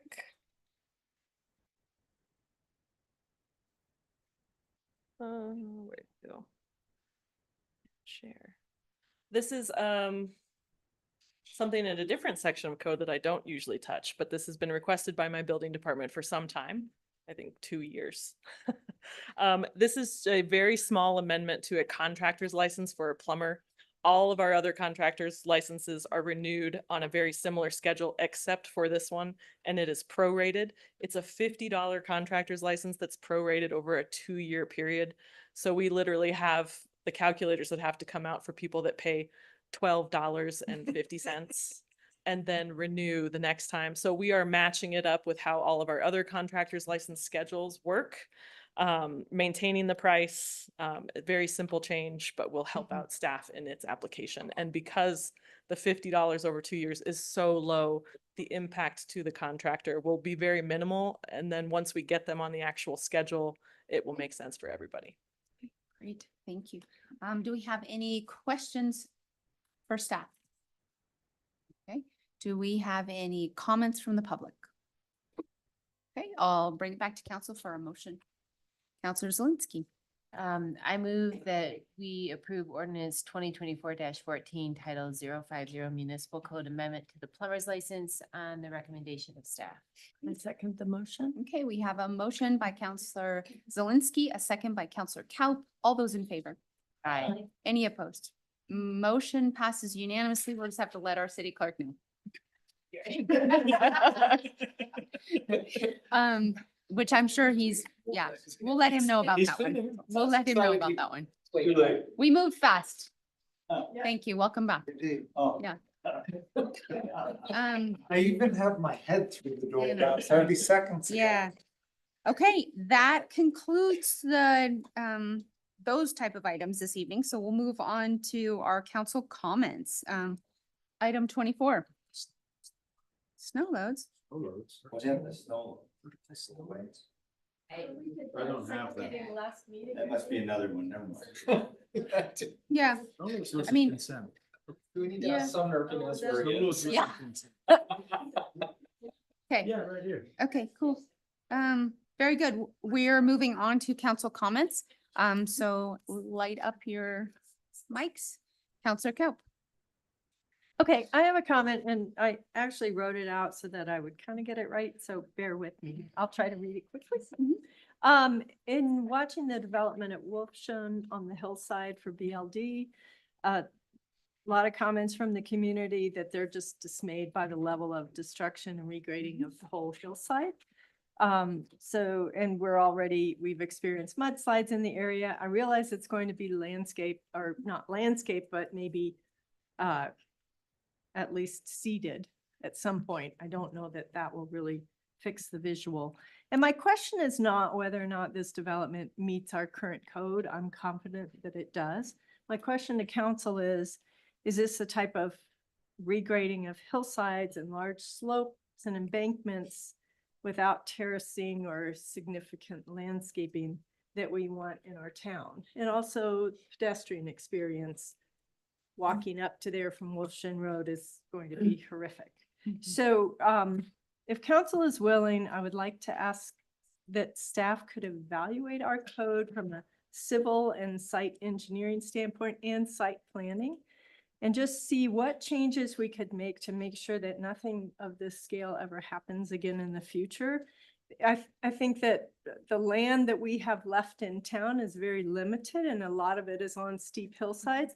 And we do not have to allow a developer to come in and change the shape of a hillside. They should design their development to meet the landscape that's there, the natural landscape, in my opinion. So, you know, and just as an example, we're having public uproar about a proposed mine that wants to reshape a mountainside and take part of it down, and yet we allow a developer to come in and reshape the whole mountainside into a shelf. So that would just be my suggestion. If staff can maybe review other communities and come in with proposed changes for our site design and planning so that we don't see this type of thing happen in the future. I'd like to see that, you know, give staff time to work on it, maybe bring it back later in the fall or winter. So I'm super supportive of this. I think we need to evaluate it, and I think it goes back to my concept that we are the prom queen. We are no longer the wallflower. And so all of our unimproved land becomes more desirable. As rental rates continue to climb, we are a desirable community. So let's set the foundation of what we allow in our community. Well, and to paraphrase what I think Matt said at one point, anybody with enough money and stupidity can come in and do whatever they want on this As side. a If our classic codes Matt do not prevent it. Yeah. Was it done? So anyway, Something like- thank you for bringing this to Okay. us, and let's get it, when you have time, Hannah, like, we would love to hear your thoughts and recommendations. Okay. Any additional comments? Okay. Counselor Dunn. Thank you. Oh, yeah, don't touch it. Quick question to community development, if I may. I am curious how our ADU applications are flowing in. How are we doing on ADUs? I would say we've seen a very small incremental uptick in ADU applications. do we have any, do people complain that it's gonna be too much money? What I'm getting at is the sprinklering causing prohibitive? We've only had 2 ADUs come in with the sprinkler system. Of course, everything that someone pays is always too much money. Right. But it did not prohibit the projects from receiving certificate of occupancy and continuing. And we have not heard that, oh my God, sprinkler, I got added 30 grand and it's too much and I'm not doing it. I haven't had someone walk away from that yet, Okay. but I think Okay. there are probably other barriers keeping ADUs down. We truly haven't seen very much come in, but like I said, we have had 2 come in with sprinkler systems that were able to pull it off. We do offer the voluntary program so they can get all of their system improvement fees waived if they Okay. sign on for the 30-year deed restriction. So we do always offer that as an alternative, Which would offset a sprinkler system. which pretty would much. offset. It's very attractive for Right. accessory dwelling units to do that. That program is not necessarily attractive for larger projects, but it does work for ADUs. We have, I think, 3 in the program currently. Okay. So we do try and, offer that up if it would work for them, but Okay. I it just is a wanted- consideration, and the Housing Commission is keeping a close eye on that and getting reports from Watkins on those movements, and also continuing to look at other innovative and creative ways to make accessory dwelling units happen. I just want to make sure we're not prohibitive anyway. I will shape or certainly form. keep council updated if that does become a problem. Okay, awesome. Thank you. That was it. Great. I will just do another quick reminder for July 23rd, next Tuesday night. 3 of your city councilors will be at the downtown market. Come visit with us, talk to us, express concerns, tell us how great we're doing. That's what I can do when it's almost 10 o'clock and we're still in city council meetings. In addition, and maybe more importantly, on Monday at noon, we'll be having a webinar via Zoom and Facebook. Make It Make Sense, and this is for our infrastructure fund informational. So you'll be able to ask questions, but there's tons of great info. Matt Langhorst will be presenting for the 4th time. And it is a really dialed in, solid presentation explaining the upcoming possibilities of street tax renewal or potential increase. So that's the 23rd on Tuesday at noon. So thank you. Anybody else have any comments? Oh, Counselor Zelinski. I just want to add to that comment. I believe that is going to be recorded and then available, even if you can't make the Yep. Zoom at noon. You'll be able to view that at your leisure. I think it's incredibly valuable information. It adds a ton of clarity and understanding to the whole process and how, valuable it is to our community. I agree. I agree. In addition, if you have questions, you can attend on Tuesday, but you have questions, you're more than welcome to just email them to us at citycouncil@cogs.us, and we'll make sure it gets to all the parties who could give us the good answers, Matt, Steve, et cetera. So that's citycouncil@cogs.us. So thank you guys all so much. We will go to report from city administration. City Manager Steve Boyd.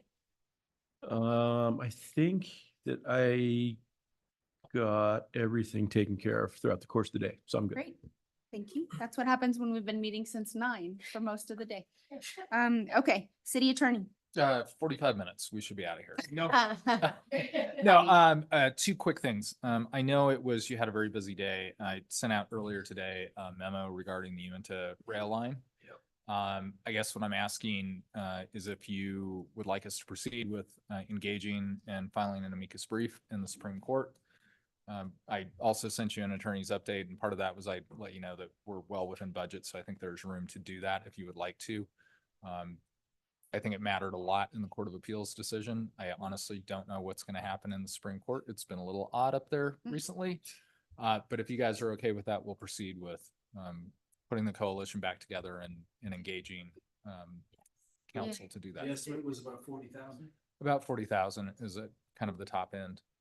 I think that we have in past expressed how important it is, but when we become the stewards of the Colorado River and fighting for the health of it and the stability of our region.